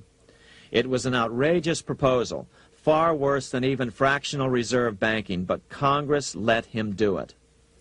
Morgan manufactured $200 million worth of this completely reserveless private money and bought things with it, paid for services with it, and sent some of it to his branch banks to lend out at interest. His plan worked. Soon, the public regained confidence in money in general and quit hoarding their currency. But as a result, banking power was further consolidated into the hands of a few large banks. By 1908, the panic was over, and Morgan was hailed as a hero by the president of Princeton University, a man by the name of Woodrow Wilson. All this trouble could be averted if we appointed a committee of 6 or 7 public-spirited men like J.P. Morgan to handle the affairs of our country. Economics textbooks would later explain that the creation of the Federal Reserve System was the direct result of the Panic of 1907. Quote, "With its alarming epidemic of bank failures, the country was fed up once and for all with the anarchy of unstable private banking," close quote. But Minnesota Congressman Charles A. Lindbergh Sr., the father of the famous aviator Lucky Lindy, later explained that the Panic of 1907 was really just a scam. Those not favorable to the money trust could be squeezed out of business and the people frightened into demanding changes in the banking and currency laws which the money trust would frame. So, since the passage of the National Bank Act of 1863, the money changers had been able to create a series of booms and busts. The purpose was not only to fleece the American public of their property, but to later claim that the banking system was basically so unstable that it had to be consolidated into a central bank once again.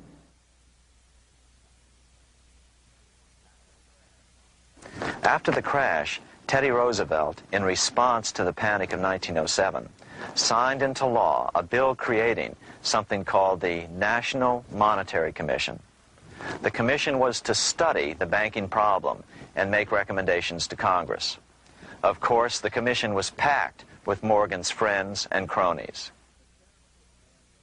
The chairman was a man named Senator Nelson Aldrich from Rhode Island. Aldrich represented the Newport, Rhode Island homes of America's richest banking families. His daughter married John D. Rockefeller, Jr., and together they had 5 sons: John, Nelson, who would become vice president in 1974, Lawrence, Winthrop, and David, the head of the Council on Foreign Relations and former chairman of Chase Manhattan Bank.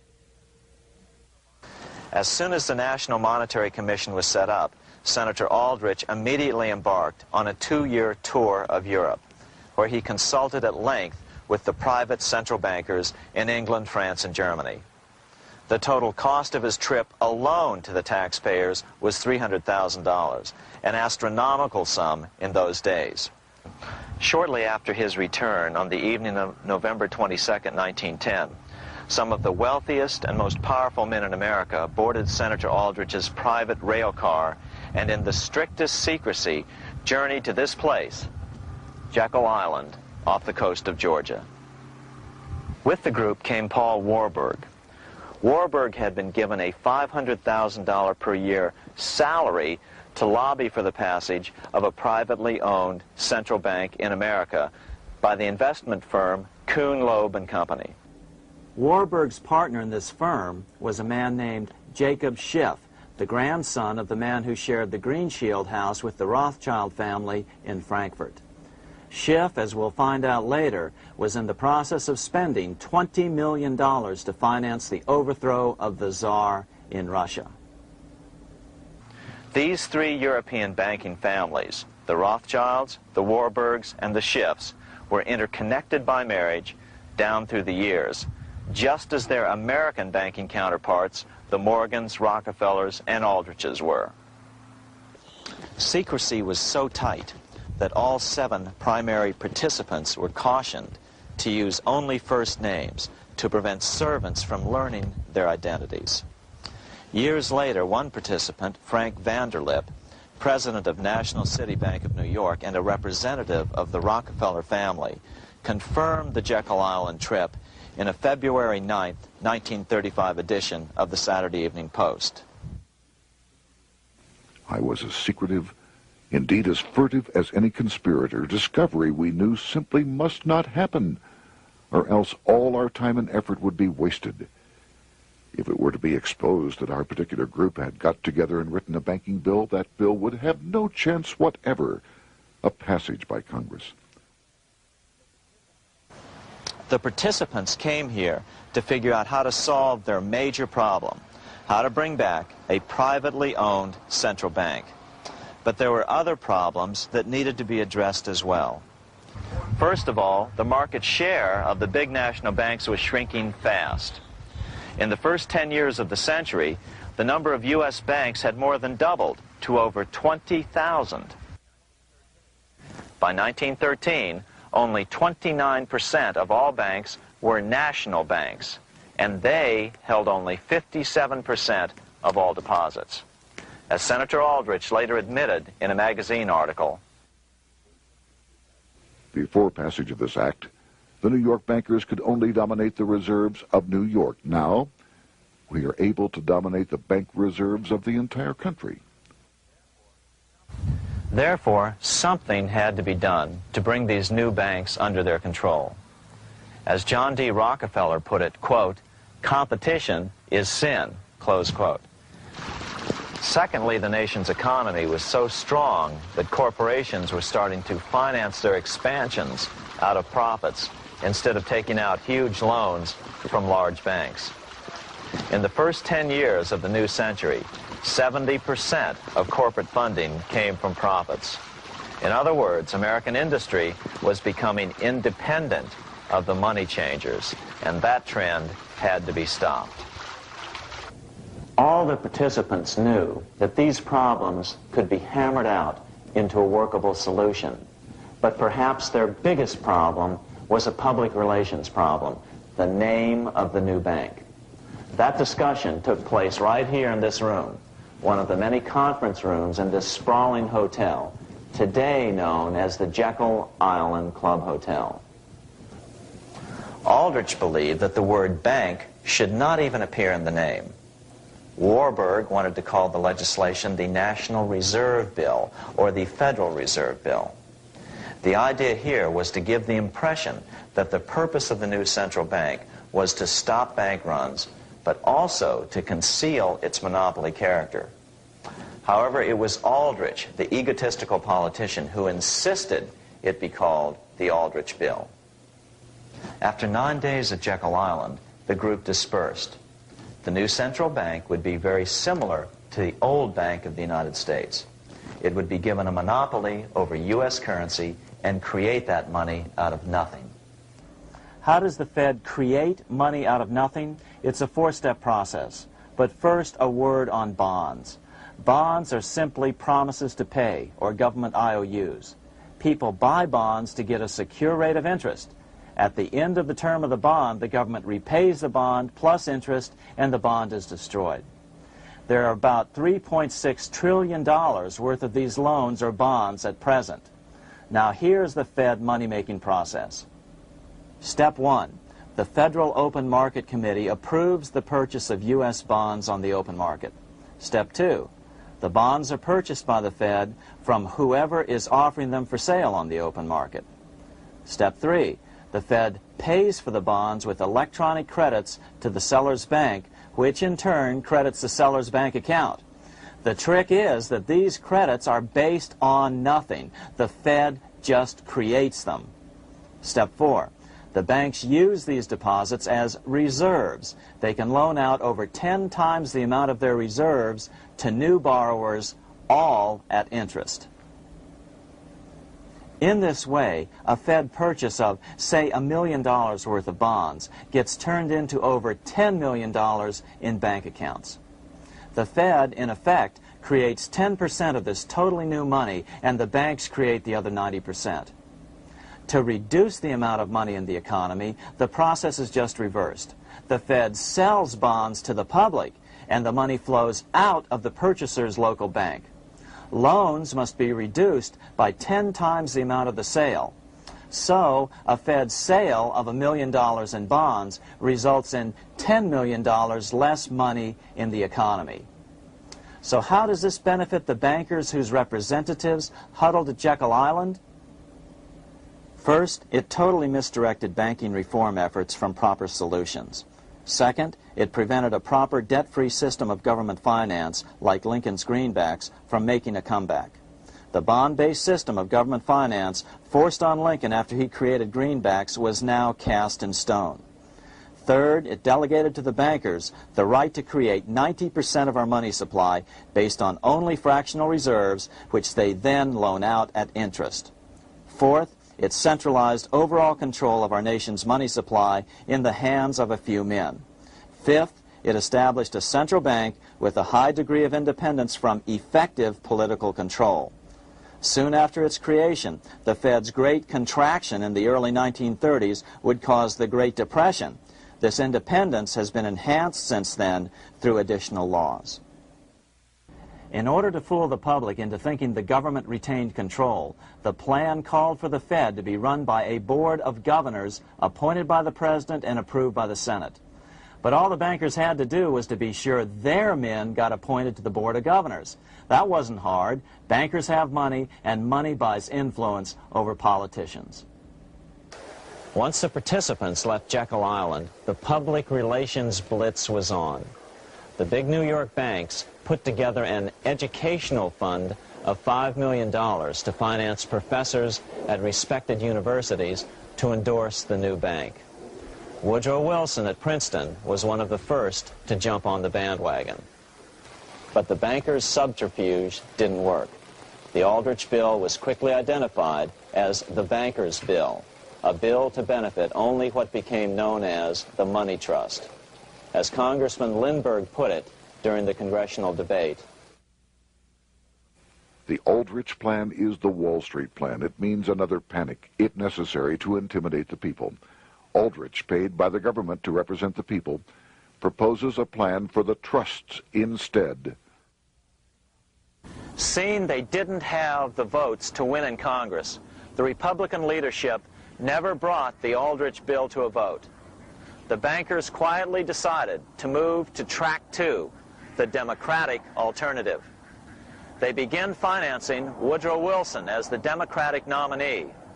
As respected historian James Perloff put it, Wall Street financier Bernard Baruch was put in charge of Wilson's education. Baruch brought Wilson to the Democratic Party headquarters in New York in 1912, leading him like one would a poodle on a string. Wilson received an indoctrination course from the leaders convened there. So now the stage was set. The money changers were poised to install their privately owned central bank once again. The damage President Andrew Jackson had done 76 years earlier had been only partly repaired with the passage of the National Bank Act during the Civil War.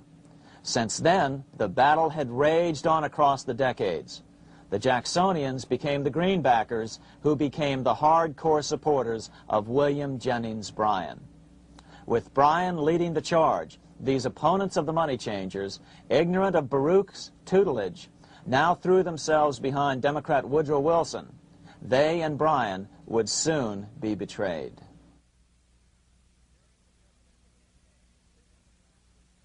During the presidential campaign, the Democrats were careful to pretend to oppose the Aldrich bill. As Representative Lewis McFadden, himself a Democrat, as well as chairman of the House Banking and Currency Committee, explained it 20 years after the fact. The Aldrich bill was condemned in the platform. When Woodrow Wilson was nominated, the men who ruled the Democratic Party promised the people that if they were returned to power, there would be no central bank established here while they held the reins of government. 13 months later, that promise was broken, and the Wilson administration, under the tutelage of those sinister Wall Street figures who stood behind Colonel House, established here in our free country the worm-eaten, monarchical institution of the King's Bank, to control us from the top downward and to shackle us from the cradle to the grave. Once Wilson was elected, Morgan, Warburg, Baruch, and company advanced a new plan, which Warburg named the Federal Reserve System. The Democratic leadership hailed the new bill, called the Glass-Owen bill, as something radically different from the Aldrich bill. But in fact, the bill was virtually identical in every important detail. In fact, so vehement were the Democratic denials of similarity that Paul Warburg, the father of both bills, had to step in to reassure his paid friends in Congress that the two bills were virtually identical. Brushing aside the external differences affecting the shells, we find the kernels of the two systems very closely resembling and related to one another. But that admission was for private consumption only. Publicly, the money trust trotted out Senator Aldrich and Frank Vanderlip, the president of Rockefeller's National City Bank of New York and one of the Jekyll Island Seven, to oppose the new Federal Reserve System. Years later, however, Vanderlip admitted in the Saturday Evening Post that the two measures were virtually identical. Although the Aldrich Federal Reserve Plan was defeated when it bore the name Aldrich, nevertheless, its essential points were all contained in the plan that finally was adopted. As Congress neared a vote, they called Ohio attorney Alfred Crozier to testify. Crozier noted the similarities between the Aldrich bill and the Glass-Owen bill. The bill grants just what Wall Street and the big banks for 25 years have been striving for: private instead of public control of currency. It, the Glass-Owen bill, does this as completely as the Aldrich bill. Both measures rob the government and the people of all effective control over the public's money and vest in the banks exclusively the dangerous power to make money among the people scarce or plenty. During the debate on the measure, senators complained that the big banks were using their financial muscle to influence the outcome. "There are bankers in this country who are enemies of the public welfare," said one senator. What an understatement.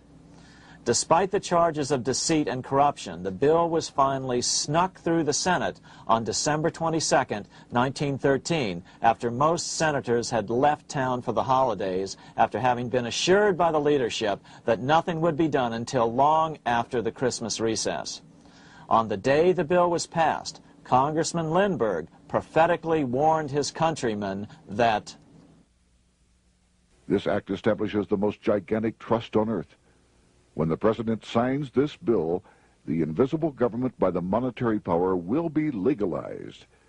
The people may not know it immediately, but the day of reckoning is only a few years removed. The worst legislative crime of the ages is perpetrated by this banking bill. On top of all this, only weeks earlier, Congress had finally passed a bill legalizing income tax. Why was the income tax law important? Because bankers finally had in place a system which would run up a virtually unlimited federal debt. How would the interest on this debt be repaid? Never mind the principal. Remember, a privately owned central bank creates the principal out of nothing. The federal government was small then. Up to then, it had subsisted merely on tariffs and excise taxes. No, just as with the Bank of England, the interest payments had to be guaranteed by direct taxation of the people. The money changers knew that if they had to rely on contributions from the states, eventually the individual state legislatures would revolt and either refuse to pay the interest on their own money or at least bring political pressure to bear to keep the debt small. It is interesting to note that in 1895, the Supreme Court had found a similar income tax law to be unconstitutional. The Supreme Court even found a corporate income tax law unconstitutional in 1909. As a result, Senator Aldrich hustled a bill for a constitutional amendment allowing income tax through the Congress. The proposed 16th Amendment to the Constitution was then sent to the state legislatures for approval. But some critics claim that the 16th Amendment was never ratified by the necessary 3/4 of the states. In other words, the 16th Amendment may not be legal. But the money changers were in no mood to debate the fine points. By October of 1913, Senator Aldrich had hustled the income tax bill through Congress. Without the power to tax the people directly and bypass the states, the Federal Reserve Bill would be far less useful to those who wanted to drive America deeply into their debt.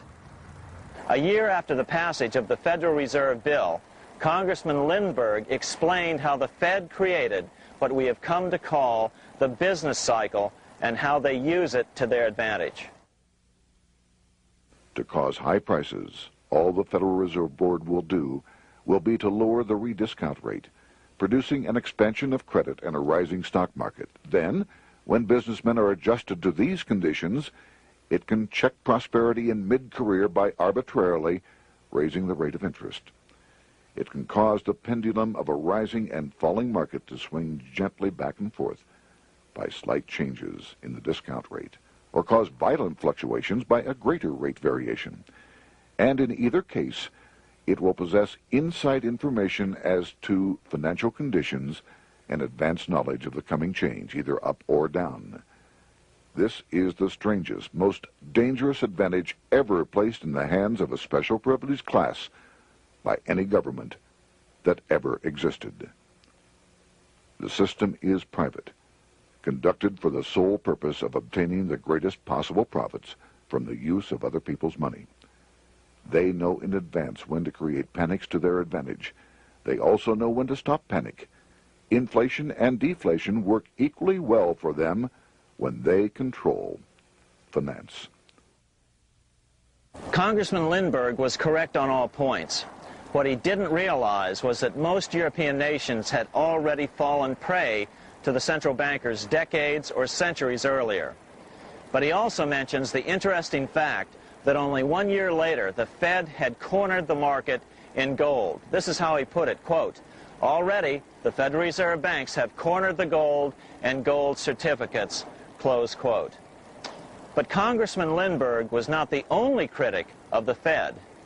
Congressman Lewis McFadden, the chairman of the House Banking and Currency Committee from 1920 to 1931, remarked that the Federal Reserve Act brought about a superstate controlled by international bankers and international industrialists acting together to enslave the world for their own pleasure. Notice how McFadden saw the international character of the stockholders of the Federal Reserve. Another chairman of the House Banking and Currency Committee in the 1960s, Wright Patman from Texas, put it this way. In the United States today, we have in effect two governments. We have the duly constituted government, then we have an independent, uncontrolled, and uncoordinated government in the Federal Reserve System, operating the money powers which are reserved to Congress by the Constitution. Even the inventor of the electric light, Thomas Edison, joined the fray in criticizing the system of the Federal Reserve. If our nation can issue a dollar bond, it can issue a dollar bill. The element that makes the bond good makes the bill good also. The difference between the bond and the bill is the bond lets money brokers collect twice the amount of the bond and an additional 20%, whereas the currency pays nobody but those who contribute directly in some useful way. It is absurd to say that our country can issue $30 million in bonds and not $30 million in currency. Both are promises to pay, but one promise fattens the usurers, and the other helps the people. 3 years after the passage of the Federal Reserve Act, even President Wilson began to have second thoughts about what had been unleashed during his first term in office. We have come to be one of the worst ruled, one of the most completely controlled governments in the civilized world, no longer a government of free opinion, no longer a government by a vote of the majority, but a government by the opinion and duress of a small group of dominant men. Some of the biggest men in the United States in the field of commerce and manufacture are afraid of something. They know that there is a power somewhere so organized, so subtle, so watchful, so interlocked, so complete, so pervasive, that they had better not speak above their breath when they speak in condemnation of it. Before his death in 1924, President Wilson realized the full extent of the damage he had done to America when he confessed, "I have unwittingly ruined my government." So finally, the money changers, those who profit by manipulating the amount of money in circulation, had their privately owned central bank installed again in America. The major newspapers, which they also owned, hailed passage of the Federal Reserve Act of 1913, telling the public that now depressions could be scientifically prevented. The fact of the matter was that now depressions could be scientifically created.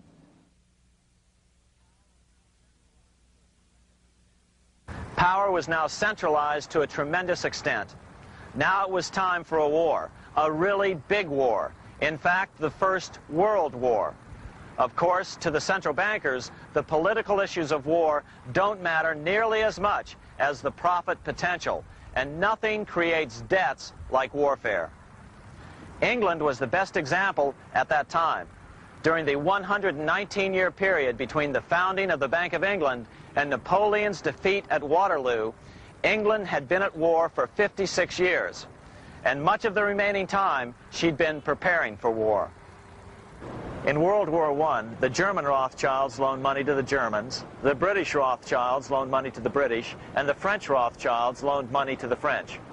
In America, J.P. Morgan was the sales agent for war materials to both the British and the French. In fact, 6 months into the war, Morgan became the largest consumer on earth, spending $10 million a day. His offices here at 23 Wall Street were mobbed by brokers and salesmen trying to cut a deal. In fact, it got so bad that the bank had to post guards at every door and at the partners' homes as well. Many other New York bankers made out as well from the war. President Wilson appointed Bernard Baruch to head the War Industries Board.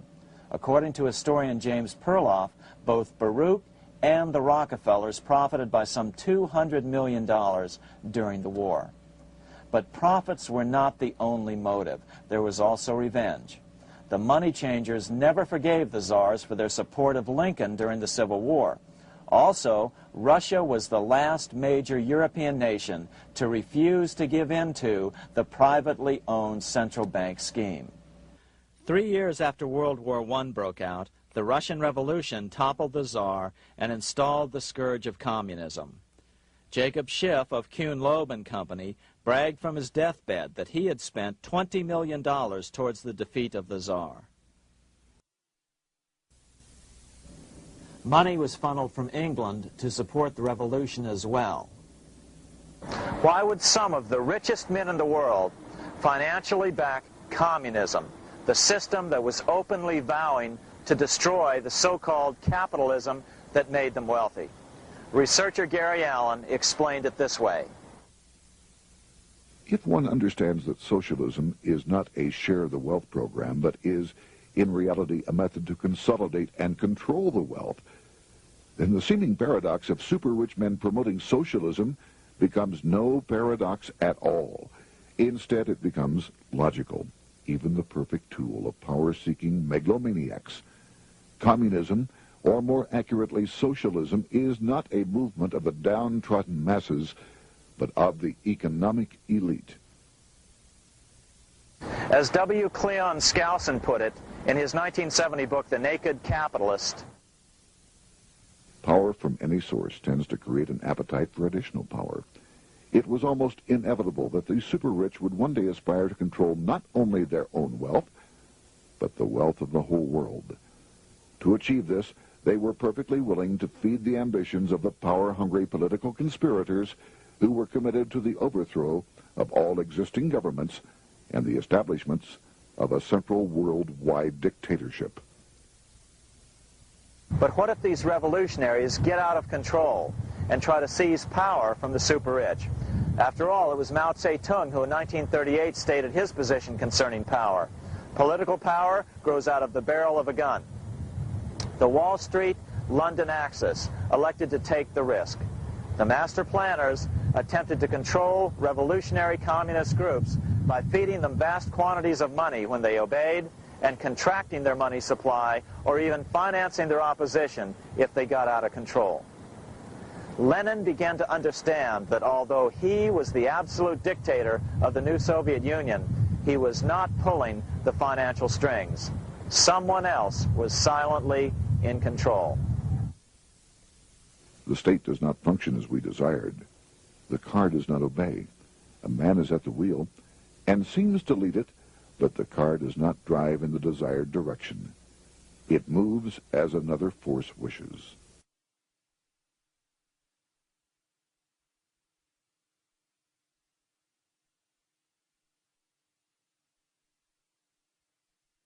Who is behind it?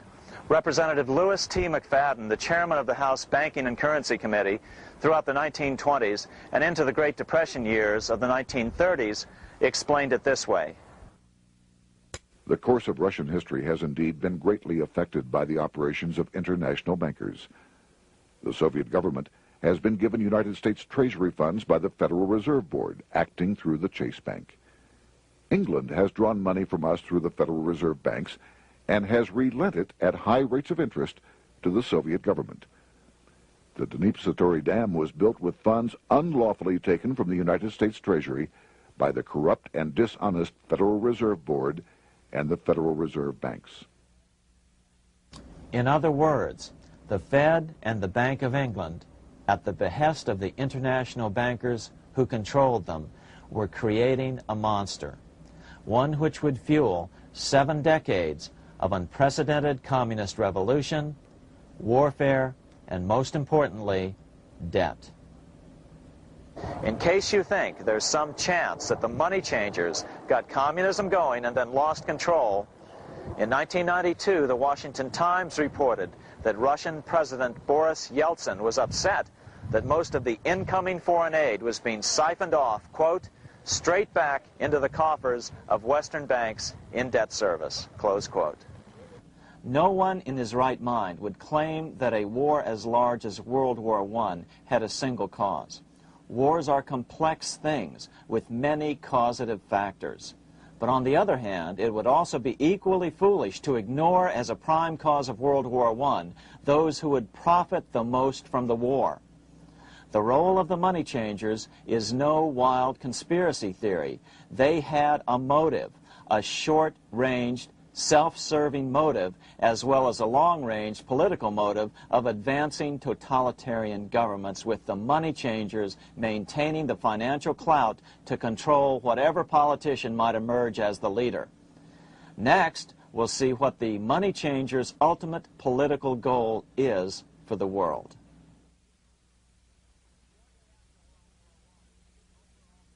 Shortly after World War I, the overall political agenda of the money changers began to be clear. Now that they controlled national economies individually, the next step was the ultimate form of consolidation, world government. The new world government proposal was given top priority at the Paris Peace Conference after World War I. It was called the League of Nations.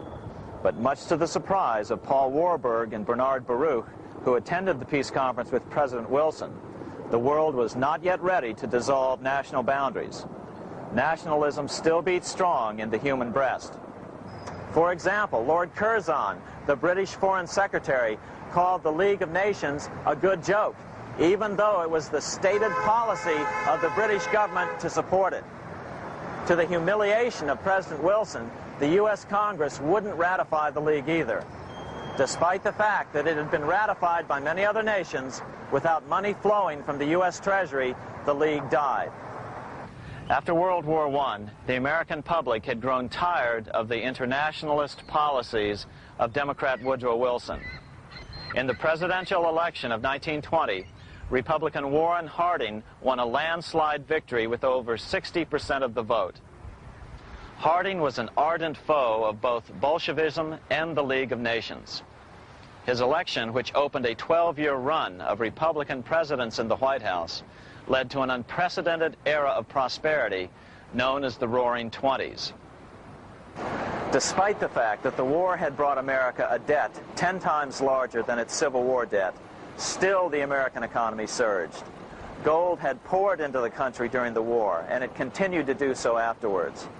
In the early 1920s, the governor of this bank, the Federal Reserve Bank of New York, a man named Benjamin Strong, met frequently with the secretive and eccentric governor of the Bank of England, Montague Norman. Norman was determined to replace the gold England had lost to the U.S. during World War I and return the Bank of England to its former position of dominance in world finance.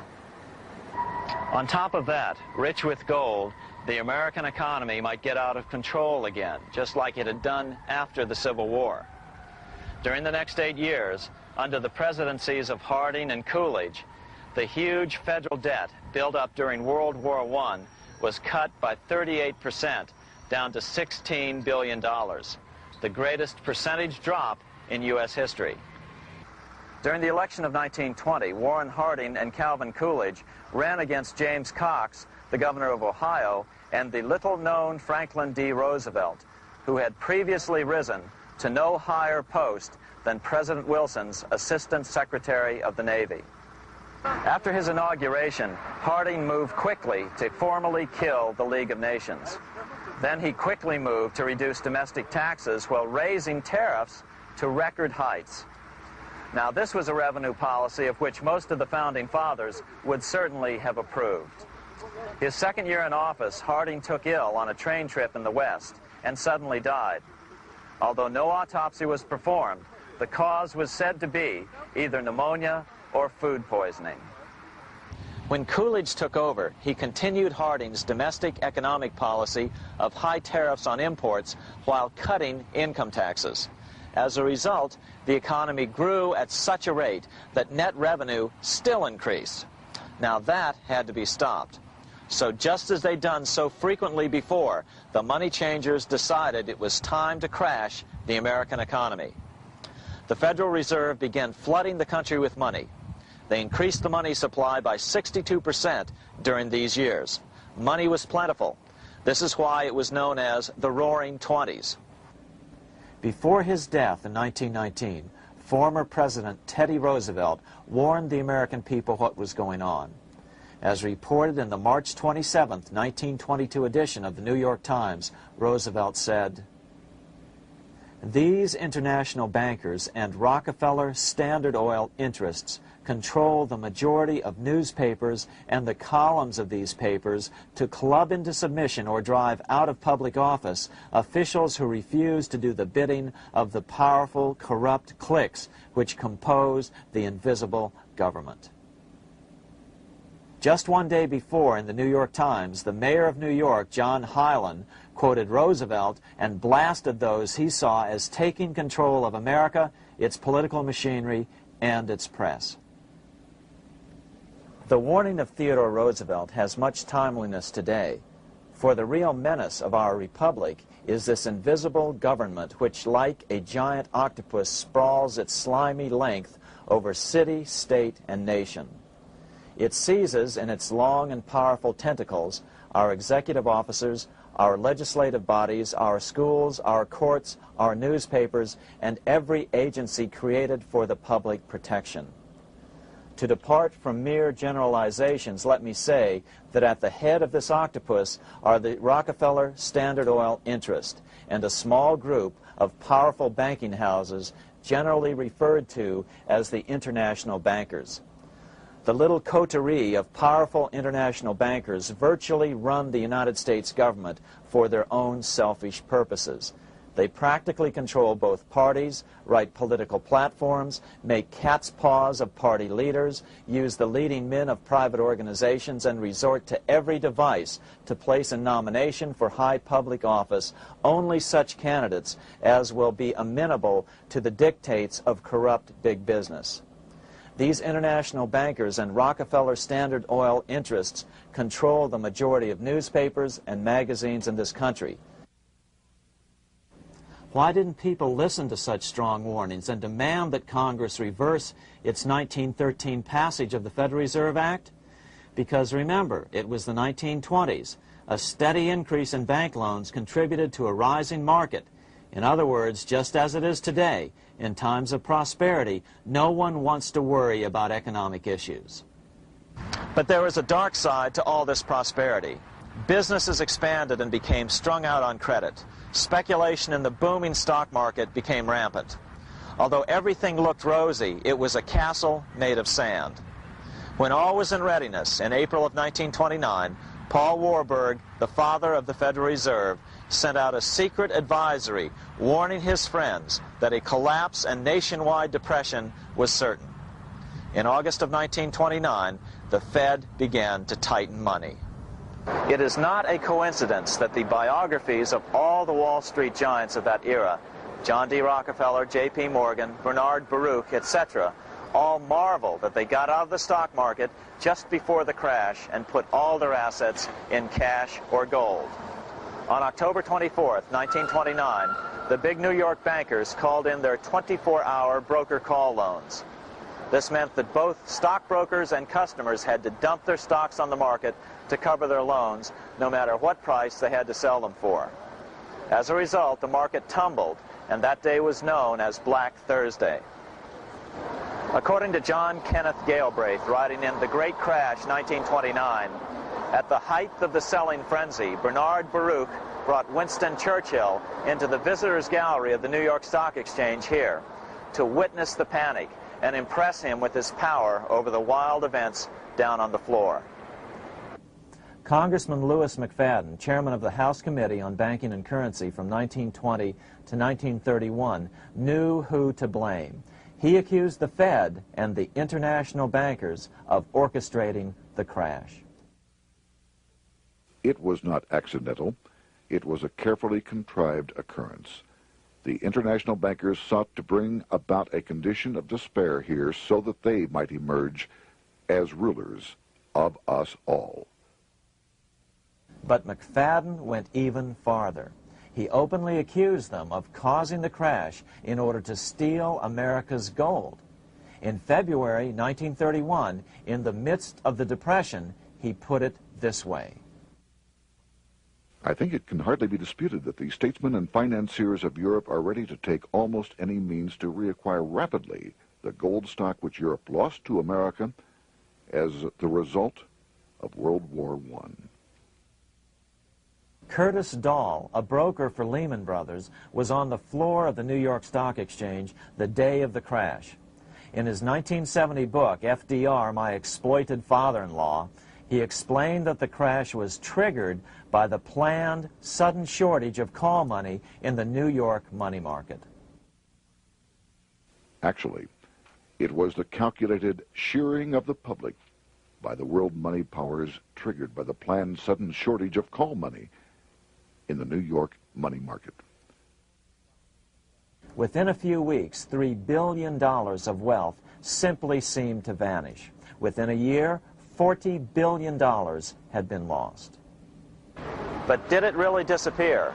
Or was it simply consolidated in fewer hands? And what did the Federal Reserve do? Instead of moving to help the economy out by quickly lowering interest rates to stimulate the economy, the Fed continued to brutally contract the money supply further, deepening the Depression.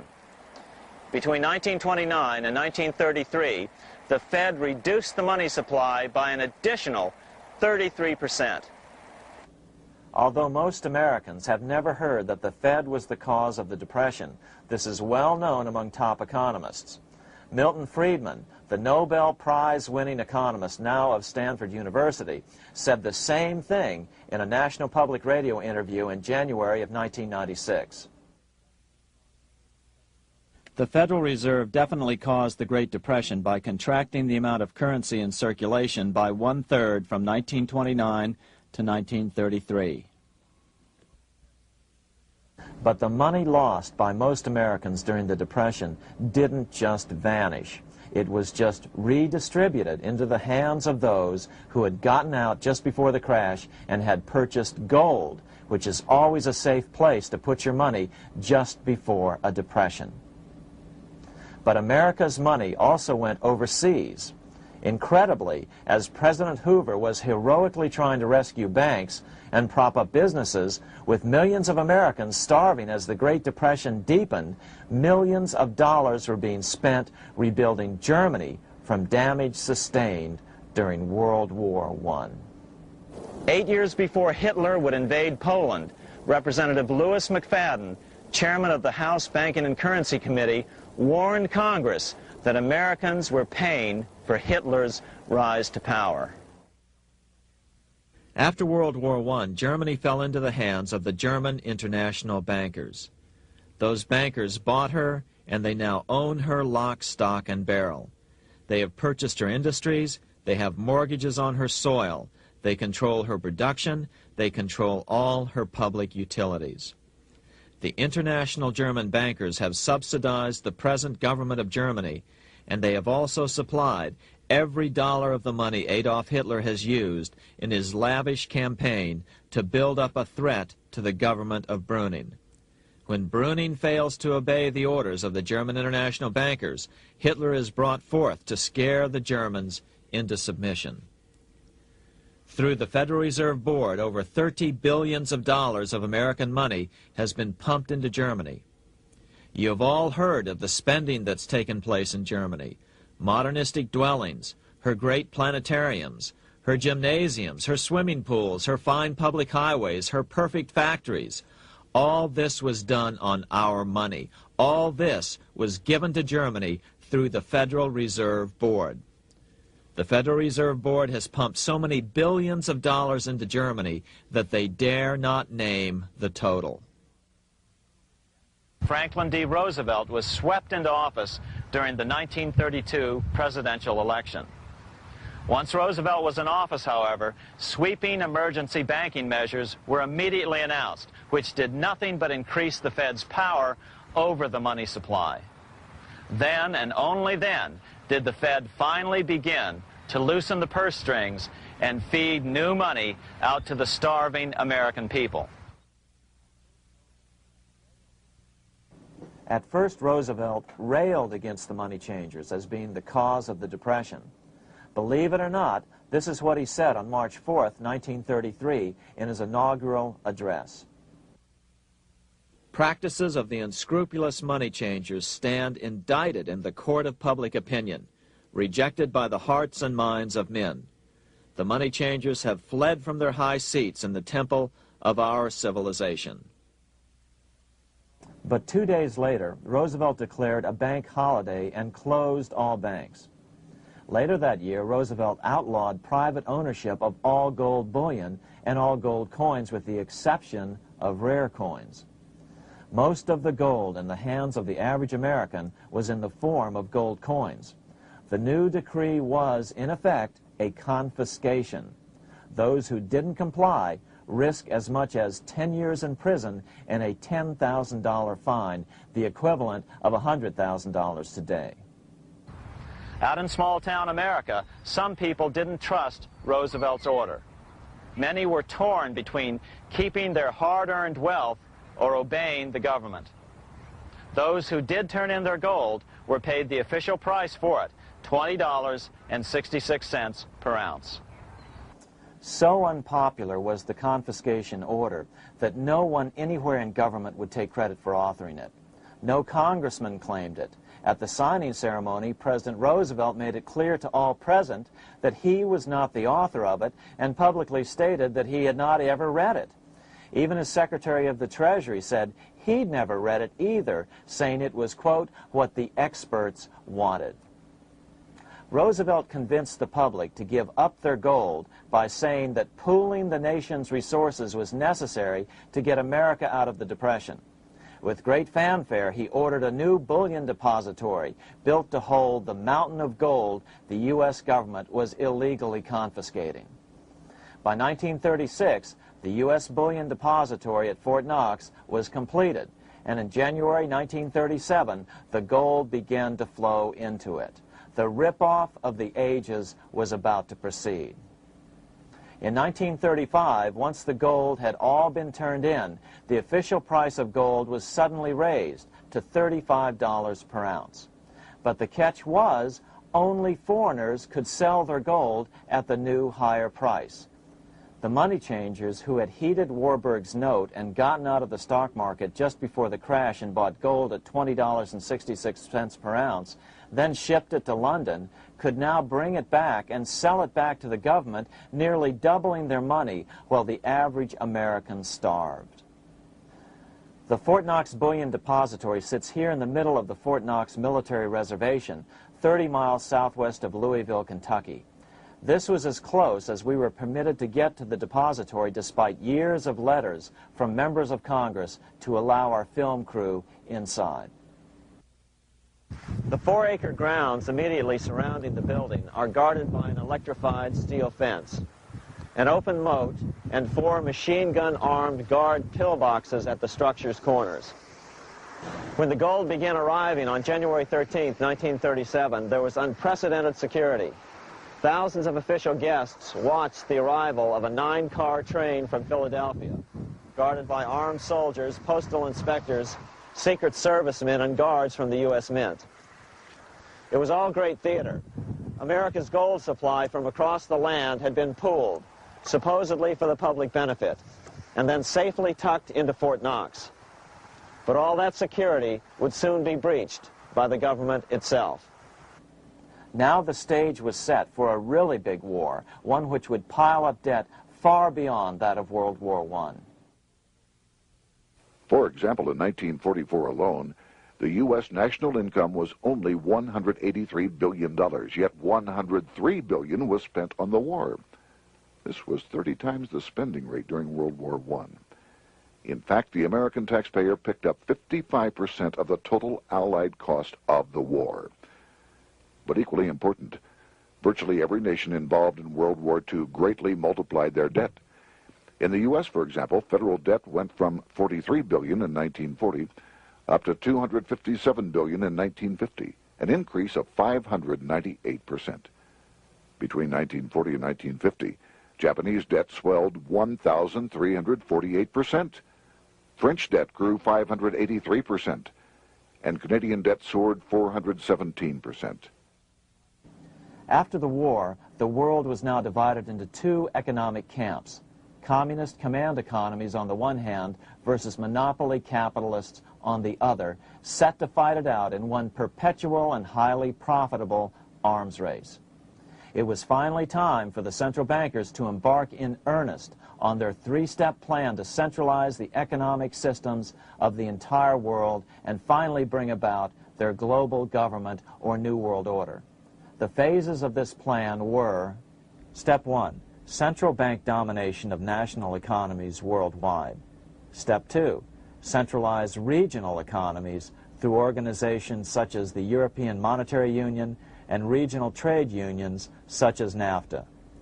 Step 3, centralize the world economy through a world central bank, a world money, and ending national independence through abolition of all tariffs by treaties like GATT. Step 1 was completed long ago. Steps 2 and 3 are far advanced, nearing completion. What about gold? Among central banks, the largest holder of gold is now the IMF. It and central banks now control 2/3 of the world's gold supply, giving them the ability to manipulate the gold market. Remember the money changer's golden rule: he who has the gold makes the rules. But before we get into solutions to our problem, let's take a look at what happened to all that gold in Fort Knox. Because if we don't understand that the gold has been stolen, we'll allow ourselves to be stampeded into the wrong solution, a gold-backed currency. Most Americans still believe that the gold is still here at Fort Knox. At the end of World War II, Fort Knox contained over 700 million ounces of gold, an incredible 70% of all the gold in the world. How much remains? No one knows. Despite the fact that federal law requires an annual physical audit of Fort Knox gold, the Treasury has consistently refused to conduct one. The truth is that a reliable audit of whatever remains here has not been conducted since President Eisenhower ordered one in 1953. Where did America's gold in Fort Knox go? Over the years, it was sold off to European money changers at the $35 per ounce price. Remember, this was during a time when it was illegal for Americans to buy any of their own gold from Fort Knox. In fact, there was a very infamous case where the Firestone family set up a string of dummy corporations to purchase Fort Knox gold and keep it in Switzerland, never hitting U.S. shores. They were eventually caught, however, and successfully prosecuted. Finally, by 1971, all the pure gold had been secretly removed from Fort Knox, drained back to London. Once the gold was gone from Fort Knox, President Nixon closed the gold window by repealing Roosevelt's Gold Reserve Act of 1934, finally making it legal once again for Americans to buy gold. Naturally, gold prices immediately began to soar. 9 years later, gold sold for $880 per ounce, 25 times what the gold in Fort Knox was sold for. One would think that eventually someone in the government would get wind of what was happening and blow the whistle. The largest fortune in the history of the world stolen. Shades of the old James Bond film, Goldfinger. Well, as a matter of fact, Ian Fleming, the author of the James Bond series, was head of the British counterintelligence service, MI5. Some believe in the intelligence community that he wrote much of his fiction as a warning, as many authors of fiction do. If the removal of all the good delivery gold from Fort Knox can be viewed as a deliberate raid on the U.S. Treasury, then such an operation might well have been years in the making, namely 40 years. Certainly enough time for Fleming to get wind of it and try to prevent it. So just how did the story of the Fort Knox gold robbery get out? It all started with an article in a New York periodical in 1974. The article charged that the Rockefeller family was manipulating the Federal Reserve to sell off Fort Knox gold at bargain basement prices to anonymous European speculators. 3 days later, the anonymous source of the story, Louise Auchincloss Boyer, mysteriously fell to her death from the window of her 10th floor apartment in New York. How would Mrs. Boyer have known of the Rockefeller connection to the Fort Knox gold heist? She was the longtime secretary of Nelson Rockefeller.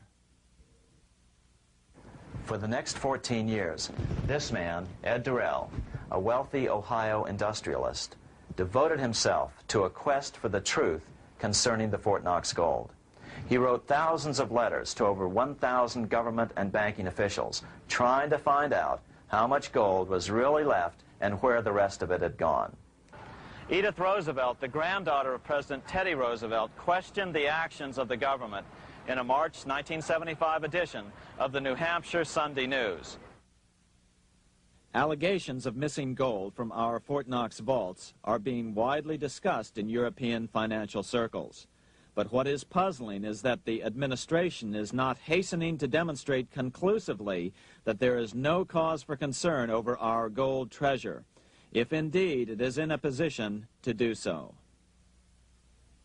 Unfortunately, Ed Durrell never did accomplish his primary goal, a full audit of the gold reserves in Fort Knox. It's incredible that the world's greatest treasure has had little accounting or auditing. This gold belonged to the American people, not the Federal Reserve and their foreign owners. One thing is certain, the government could blow all of this speculation away in a few days with a well-publicized audit under the searing lights of media cameras. It has chosen not to do so. One must conclude that they are afraid of the truth such an audit would reveal. What is the government so afraid of? Here's the answer. When President Ronald Reagan took office in 1981, his conservative friends urged him to study the feasibility of returning to a gold standard as the only way to curb government spending. It sounded like a reasonable alternative, so President Reagan appointed a group of men called the Gold Commission to study the situation and report back to Congress. What Reagan's Gold Commission reported back to Congress in 1982 was the following shocking revelation concerning gold. The U.S. Treasury owned no gold at all.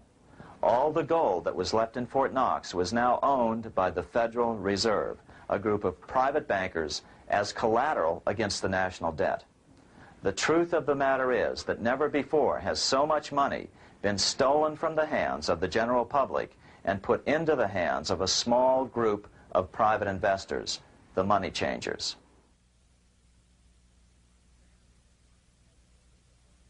I'm standing in front of the headquarters of the International Monetary Fund located in Washington, D.C. Across the street, right over there, is the headquarters of the World Bank. What are these organizations, and who controls them, and most importantly, are they about to create a huge worldwide depression? Let us step back in time for a moment to the aftermath of World War I. People were tired of war, so under the guise of peacemaking, the international bankers devised a plan to consolidate power even further. Claiming only an international government would stem the tide of world wars, the money changers pushed forward a proposal for world government which stood on three legs. A world central bank to be called the Bank of International Settlements, a world judiciary to be called the World Court located in The Hague, the Netherlands, and a world executive and legislature to be called the League of Nations. As President Clinton's mentor, Georgetown historian Carroll Quigley wrote in his 1966 book, Tragedy and Hope, the powers of financial capitalism had a far-reaching plan, nothing less than to create a world system of financial control in private hands, able to dominate the political system of each country and the economy of the world as a whole.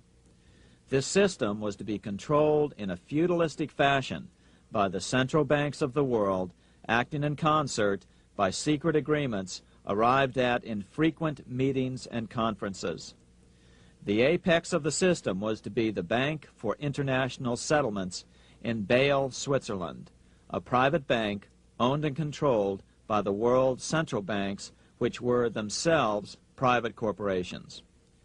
Each central bank sought to dominate its government by its ability to control treasury loans, to manipulate foreign exchanges, to influence the level of economic activity in the country, and to influence cooperative politicians by subsequent economic rewards in the business world. Despite intense pressure from the international bankers and the press, a handful of U.S. senators, led by Senator Henry Cabot Lodge, kept the U.S. out of these schemes. Without U.S. participation, the League was doomed.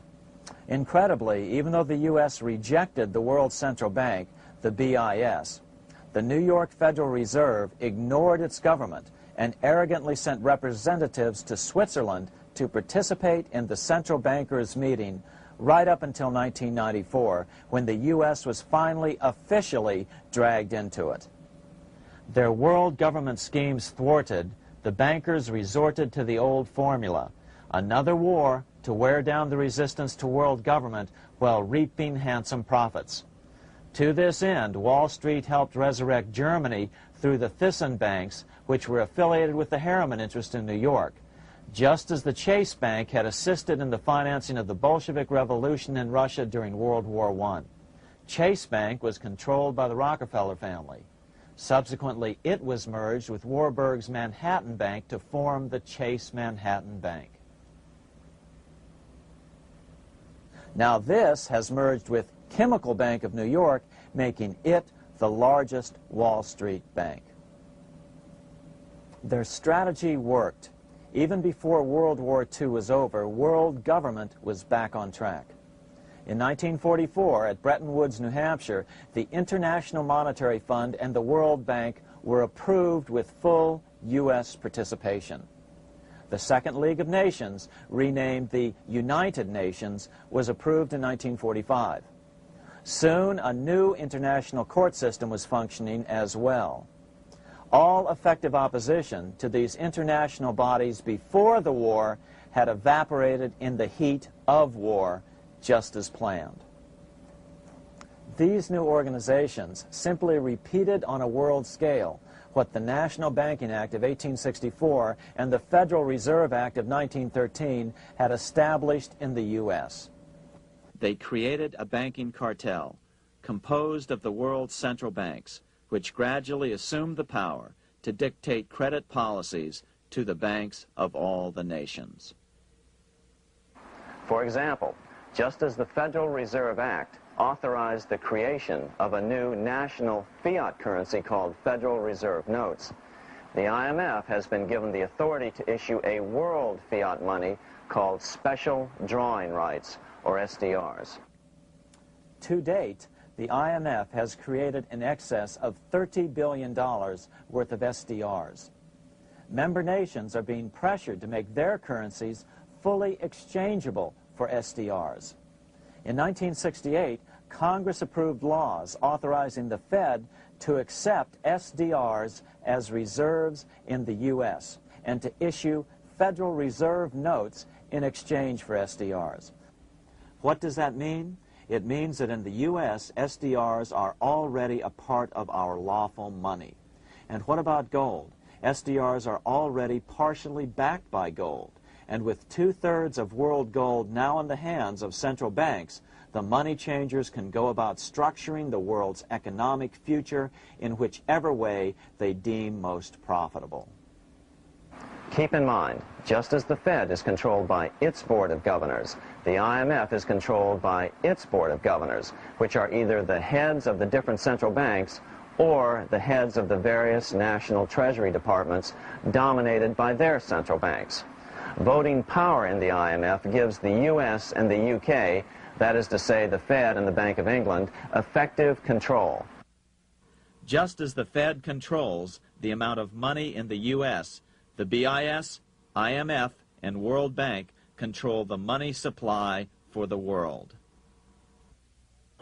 So we see the repetition of the old goldsmith's fraud replicated on the national scale with central banks like the Fed and on the international scale by the three arms of the World Central Bank. Is this organization of the BIS, the IMF, and the World Bank, which we refer to collectively as the World Central Bank, presently expanding and contracting world credit? Yes. Regulations put into effect in 1988 by the BIS required the world's bankers to raise their capital and reserves to 8% of liabilities by 1992. Increased capital requirements put an upper limit to the fractional reserve lending, similar to the way cash reserve requirements do. What has this seemingly insignificant regulation made in a Swiss city 8 years ago meant to the world? It means our banks cannot loan more and more money to buy more and more time before the next depression, as a maximum loan ratio is now set. It means those nations with the lowest bank reserves in their systems have already felt the terrible effects of this credit contraction as their banks scrambled to raise money to increase their reserves to 8%. To raise the money, they had to sell stocks, which depressed their stock markets and began the depression first in their countries.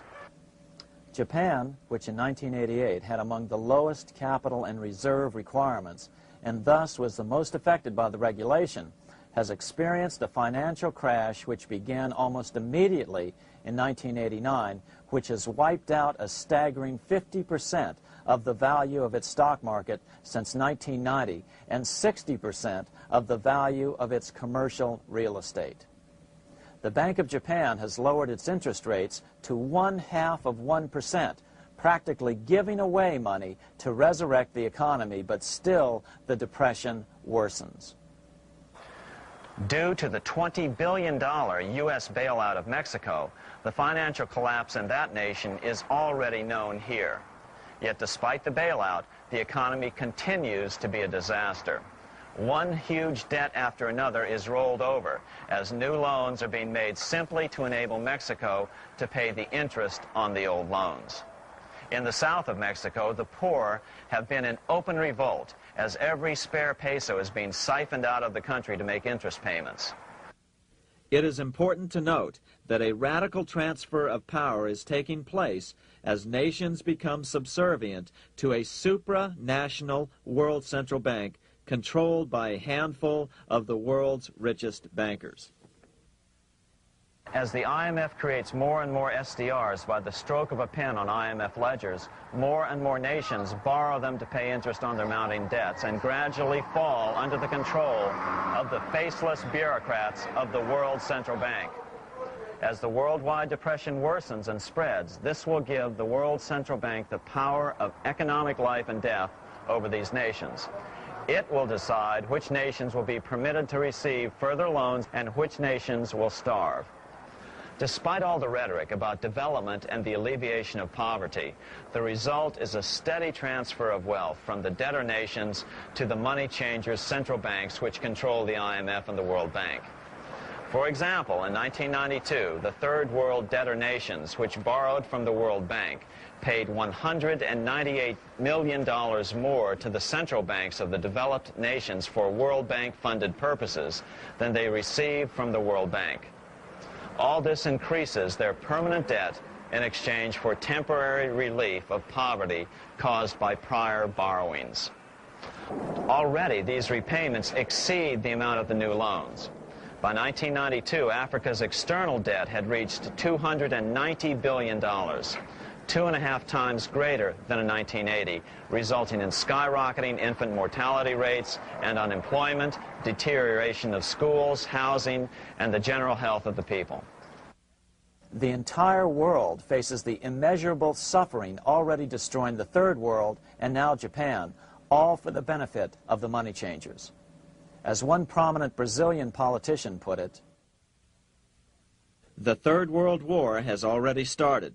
It is a silent war, not for that reason any less sinister. The war is tearing down Brazil, Latin America, and practically all the Third World. Instead of soldiers dying, there are children. It is a war over the Third World debt, one which has as its main weapon interest, a weapon more deadly than the atom bomb, more shattering than a laser beam."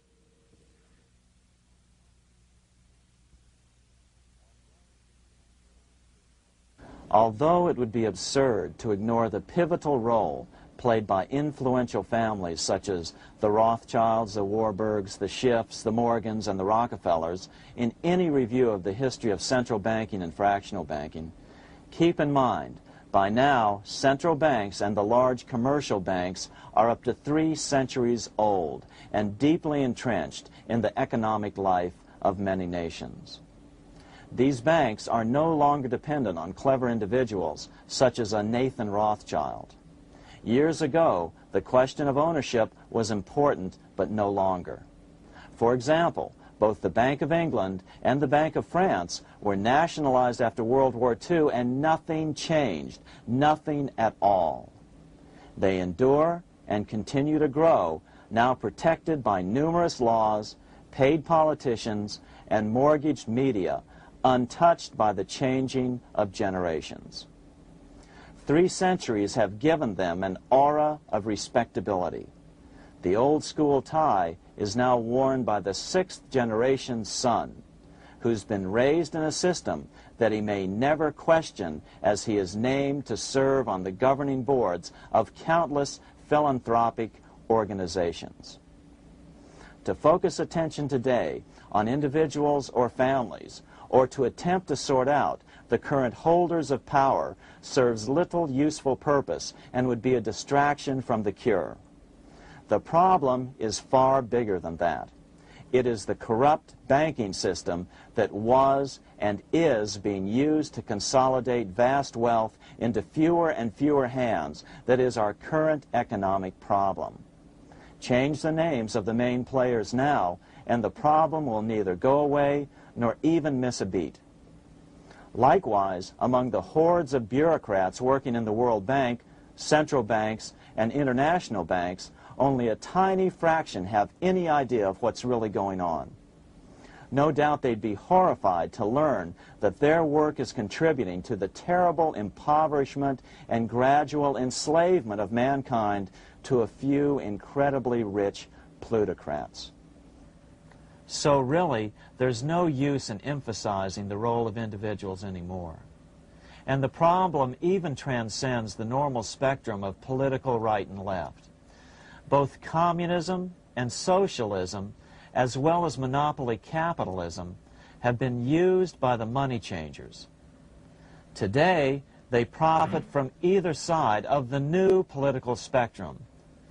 The big government welfare state on the so-called left wing versus the neoconservative laissez-faire capitalists who want big government totally out of their lives on the right wing. Either way, the bankers win. Monetary reform is the most important political issue facing this nation. That clarified, let's proceed to the conclusions in the spirit Lincoln declared, with malice towards none, with charity towards all. At the start of this video, we ask a number of troubling questions. Let's be sure we've answered them. What's going on in America today? Why are we over our heads in debt? Why can't the politicians bring debt under control? Why are we over our heads in debt? Because we're laboring under a debt money system that is designed and controlled by private bankers. Now, some will argue that the Federal Reserve System is a quasi-governmental agency.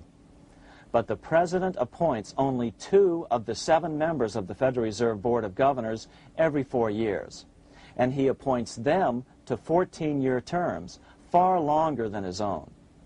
The Senate does confirm those appointments, but the whole truth is that the President wouldn't dare appoint anyone to that board of whom Wall Street does not approve. Of course, this does not preclude the possibility that some honorable men may be appointed to the Board of Governors. But the fact is that the Fed is specifically designed to operate independently of our government, as are nearly all other central banks. Some argue that the Fed promotes monetary stability. We saw the current head of the Bank of England, Eddie George, claim that this was the most important role of a central bank.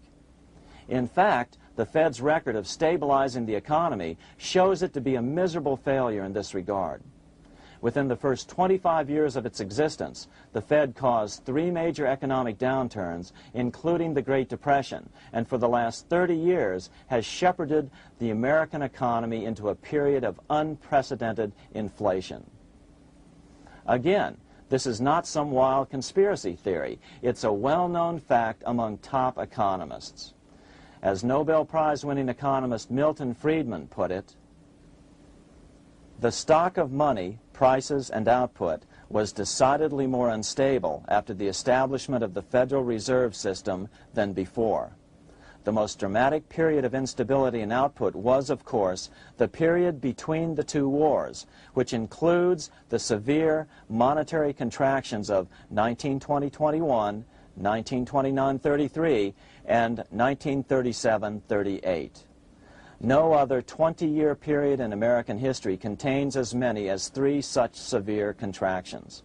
This evidence persuades me that at least a third of the price rise during and just after World War I is attributable to the establishment of the Federal Reserve System, and that the severity of each of the major contractions, 1920-21, 1929-33, and 1937-38, is directly attributable to acts of commission and omission by the reserve authorities. Any system which gives so much power and so much discretion to a few men so that mistakes, excusable or not, can have such far-reaching effects is a bad system. It is a bad system to believers in freedom just because it gives a few men such power without any effective check by the body politic.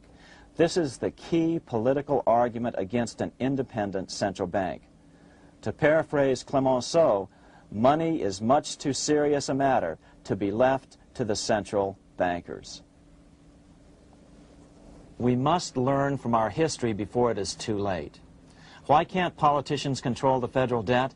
Because all our money is created out of debt. Again, it's a debt money system.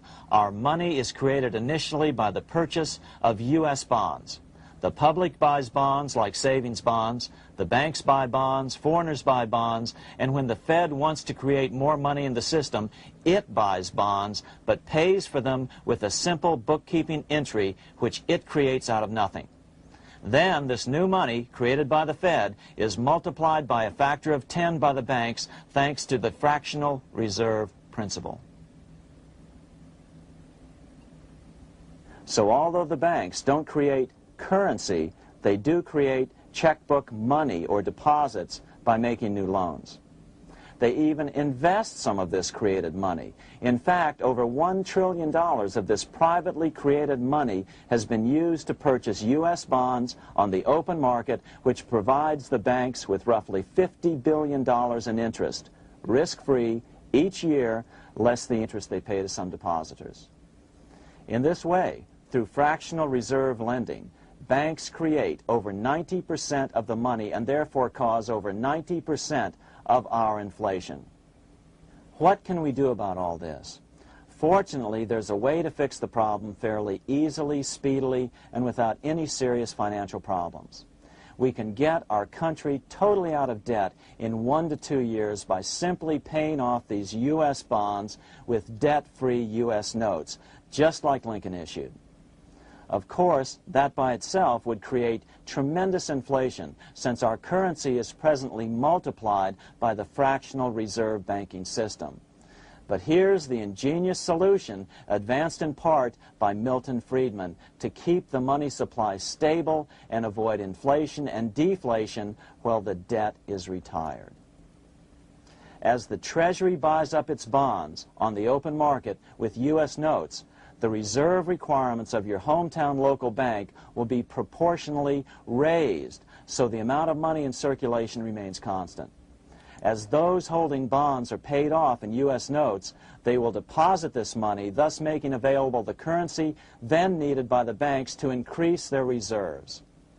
Once all the U.S. bonds are replaced with U.S. notes, banks will be at 100% reserve banking instead of the fractional reserve system currently in use. From this point on, the former Fed buildings will only be needed as a central clearinghouse for checks and as vaults for U.S. notes. The Federal Reserve Act will no longer be necessary and could be repealed. Monetary power can be transferred back to the Treasury Department. There would be no further creation or contraction of money by banks. By doing it this way, our national debt can be paid off in a single year or so, and the Fed and fractional reserve banking abolished, without national bankruptcy, financial collapse, inflation or deflation, or any significant change in the way the average American goes about his business. To the average person, the primary difference would be that for the first time since the Federal Reserve Act was passed in 1913, taxes would begin to go down. Now there's a real national blessing for you, rather than for Hamilton's banker friends. Now let's take a look at these proposals in more detail. Here are the main provisions of a Monetary Reform Act which needs to be passed by Congress. We've drafted a proposed Monetary Reform Act which follows at the end of this tape. Of course, variations with the same results would be equally welcome. 1. Pay off the debt with debt-free U.S. notes. As Thomas Edison put it, if the U.S. can issue a dollar bond, it can issue a dollar bill. They both rest purely on the faith and credit of the United States government. This amounts to a simple substitution of one type of government obligation for another. One bears interest, the other doesn't. Federal Reserve notes could be used for this as well, but could not be printed after the Fed's abolished as we propose, so we suggest using U.S. notes instead. 2. Abolish fractional reserve banking. As the debt is paid off, the reserve requirements of all banks and financial institutions would be raised proportionally at the same time to absorb the new U.S. notes, which would be deposited and become the bank's increased reserves. Towards the end of the first year of the transition period, the remaining liabilities of financial institutions would be assumed or acquired by the U.S. government in a one-time operation.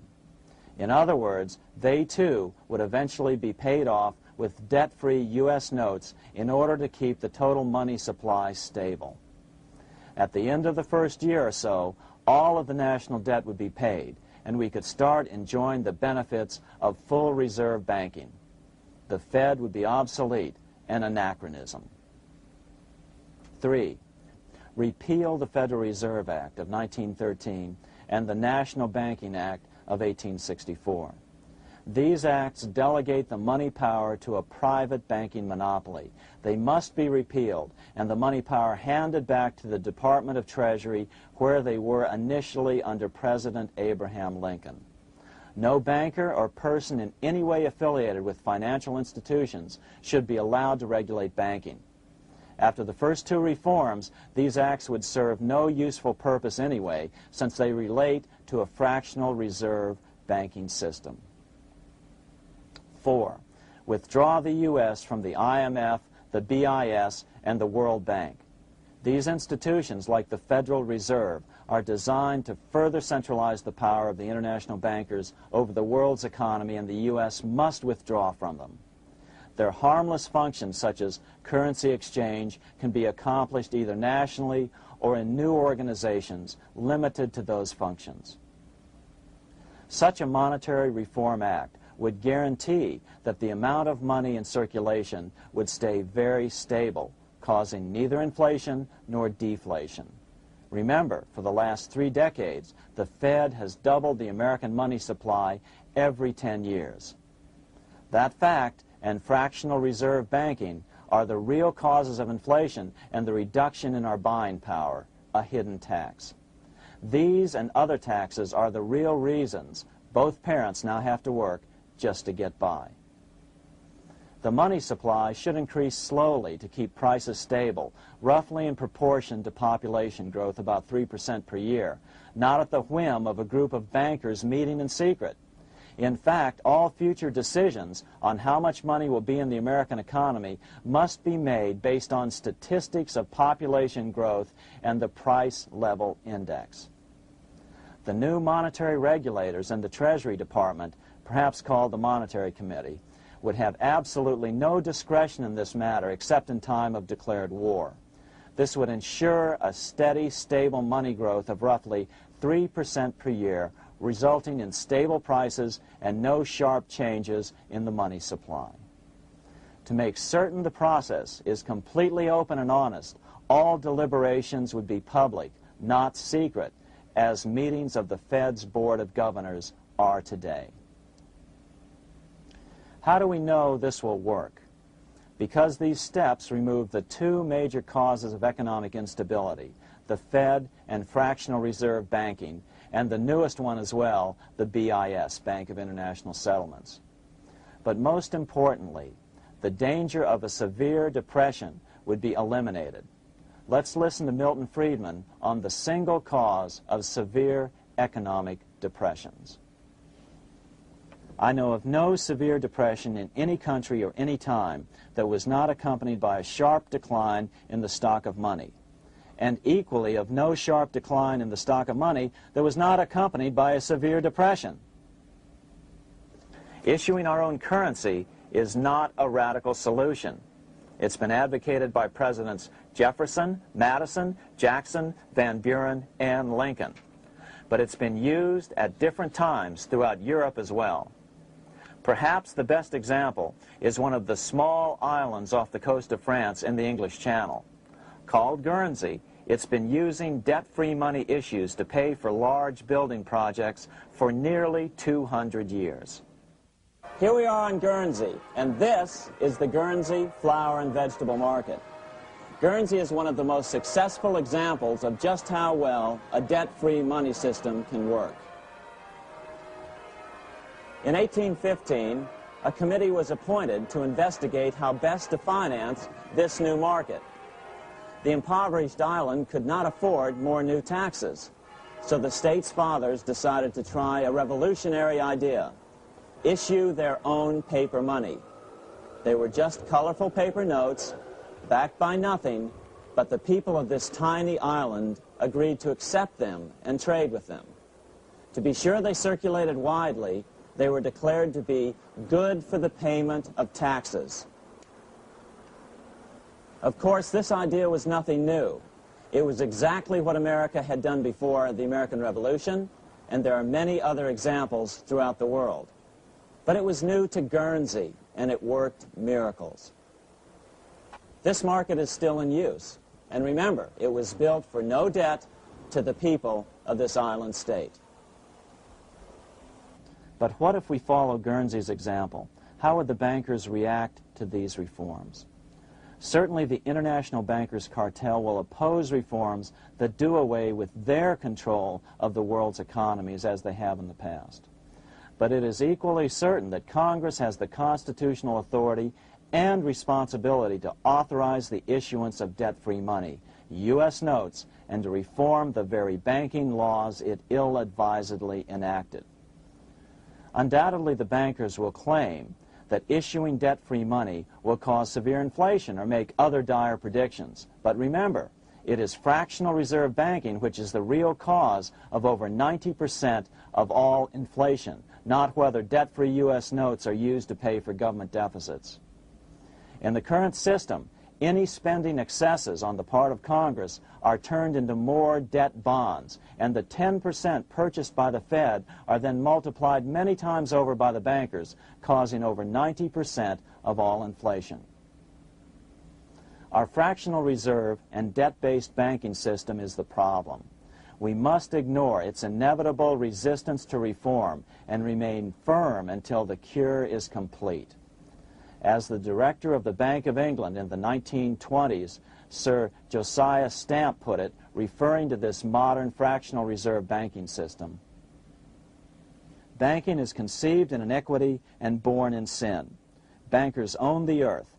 Take it away from them, but leave them the power to create money and control credit, and with the flick of a pen, they will create enough money to buy it back again. Take this great power away from the bankers, and all great fortunes like mine will disappear, and they ought to disappear, for this would be a better and happier world to live in. But if you want to continue the slaves of bankers and pay the cost of your own slavery, let them continue to create money and to control credit." Americans are slowly figuring this out. Today, over 3,200 cities and counties have endorsed the proposal of a non-profit organization called Sovereignty. The Sovereignty movement calls for Congress to authorize the Secretary of the Treasury to issue $90 billion per year of U.S. notes, not Federal Reserve notes nor debt-based bonds, to loan money interest-free to cities, counties, and school districts for needed capital improvements. Remarkably, and to their praise, the Community Bankers Association of Illinois, representing 515 member banks, has endorsed this sovereignty proposal, a good step in the right direction. As Milton Friedman has repeatedly pointed out, no severe depression can occur without a severe contraction of money. In our system, only the Fed, the Bank of International Settlements, with U.S. bankers' cooperation, or a combination of the largest Wall Street banks could cause a depression. In other words, our economy is so huge and resilient, a depression just can't happen by accident. Unless we reform our banking system, they will always have that power. They can pull the plug on our economy anytime they choose. The only solution is to abolish the Fed and the fractional reserve banking system and withdraw from the BIS. Only that will break the power of the international bankers over our economy. And keep in mind, a stock market crash itself cannot cause a severe depression. Only the severe contraction of our money supply can cause a severe depression. The stock market crash of 1929 only wiped out market speculators, mostly the small to medium ones, resulting in $3 billion in wealth changing hands. But it served as a smokescreen for a 33% contraction in credit by the Fed over the next 4 years, which resulted in over $40 billion in wealth from the American middle class being transferred to the big banks. Then, despite impotent howls of protest from a divided Congress, the independent Fed kept the money supply contracted for a full decade. Only World War II ended the terrible suffering the Fed inflicted on the American people. In a depression, the remaining wealth of the debt-burdened American middle class will be wiped out by unemployment, declining wages, and the resulting foreclosures. If we start to act to reform our monetary system, the money changers may do what they did in 1929 and then the 1930s, crash the stock market and use that as a smokescreen while contracting the money supply. But if we're determined to fight to regain control over our money, we can come out of it fairly quickly, perhaps in only a very few months, as U.S. notes begin to circulate and replace the money withdrawn by the bankers. The longer we wait, the greater the danger we'll permanently lose control of our nation. But some still wonder why the international bankers would want to cause a depression. Wouldn't that be killing the goose that is currently laying all those golden interest eggs? Remember what Larry Bates said at the first of this videotape. You see, in periods of economic upheaval, in economic crisis, wealth is not destroyed. It is merely transferred. Do we have any hints as to what the money changers have in store for us? Here's what David Rockefeller, the chairman of Chase Manhattan Bank, the largest Wall Street bank, had to say. We are on the verge of a global transformation. All we need is the right major crisis and the nation will accept the New World Order. So, crisis is needed to fulfill their plans quickly. The only question is when the crisis will occur. Fortunately, we probably have a little time. It's unlikely that this crisis will occur before the 1996 elections, but after that, the danger begins rising. But whether or not they decide to cause a crash or a depression through relentless increases in taxes and the loss of hundreds of thousands of jobs being sent overseas thanks to trade agreements such as GATT and NAFTA, the American middle class is an endangered species. Cheaper labor, including slave labor in Red China, which Harry Wu has heroically documented, is being used to compete with American labor. In other words, money is being consolidated in fewer and fewer hands as never before in the history of this nation or the world. Without reform, the American middle class will soon be extinct, leaving only the very rich few and the very many poor, as has already occurred in most of the world. We've been warned of all this by congressmen, presidents, industrialists, and economists down through the years. Religious leaders, too, have seen the danger. About 1898, during the time of William Jennings Bryan, Pope Leo XIII put it this way. On the one side, there is the party which holds the power because it holds the wealth, which has in its grasp all labor and all trade, which manipulates for its own benefit and its own purposes all the sources of supply, and which is powerfully represented in the councils of state itself. On the other side, there is the needy and powerless multitude, sore and suffering. Rapacious usury, which, although more than once condemned by the Church, is nevertheless under a different form, but with the same guilt, still practiced by avaricious and grasping men, so that a small number of very rich men have been able to lay upon the masses of the poor a yoke little better than slavery itself. More recently, during America's Great Depression, Pope Pius XI spoke of the same problem. In our days, not alone is wealth accumulated, but immense power and despotic economic domination is concentrated in the hands of a few. This power becomes particularly irresistible when exercised by those who, because they hold and control money, are able also to govern credit and determine its allotment. For this reason, supplying, so to speak, the lifeblood to the entire economic body and grasping, as it were, in their hands the very soul of the economy, so that no one dare breathe against their will. Educate your friends. Our country needs a solid group who really understand how our money is manipulated and what the solutions really are. Because if a depression comes, there will be those who call themselves conservatives who will come forward advancing solutions framed by the international bankers. Beware of calls to return to a gold standard. Why? Simple, because never before has so much gold been so concentrated outside of American hands. And never before has so much gold been in the hands of international governmental bodies such as the World Bank and International Monetary Fund. A gold-backed currency usually brings despair to a nation, and to return to it would certainly be a false solution in our case.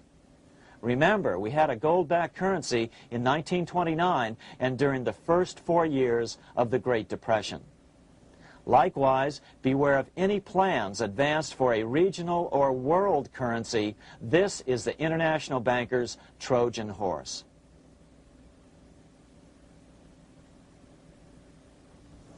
Educate your member of Congress. It only takes a few persuasive members to make the others pay attention. Most congressmen just don't understand the system. Some understand it, but are so influenced by bank-packed contributions that they ignore it, not realizing the gravity of their neglect. We hope we've made a valuable contribution to the national debate on monetary reform. It remains for each man to do his duty, consistent with his state in life. May God give us the light to help reform our nation and ourselves. We say ourselves because ultimately vast multitudes of men are going to be driven more and more to desperation by the accumulation of the world's wealth in fewer and fewer hands. Men will tend to become like their oppressors, selfish and greedy. Rather, let's keep in mind during this period of reform a warning not to lose sight of greater things, as Pope Pius XI put it. For what will it profit men that a more prudent distribution and use of riches make it possible for them to gain even the whole world, if thereby they suffer the loss of their own souls? What will it profit to teach them sound principles in economics, if they permit themselves to be so swept away by selfishness, by unbridled and sordid greed, that hearing the commandments of the Lord, they do all things contrary?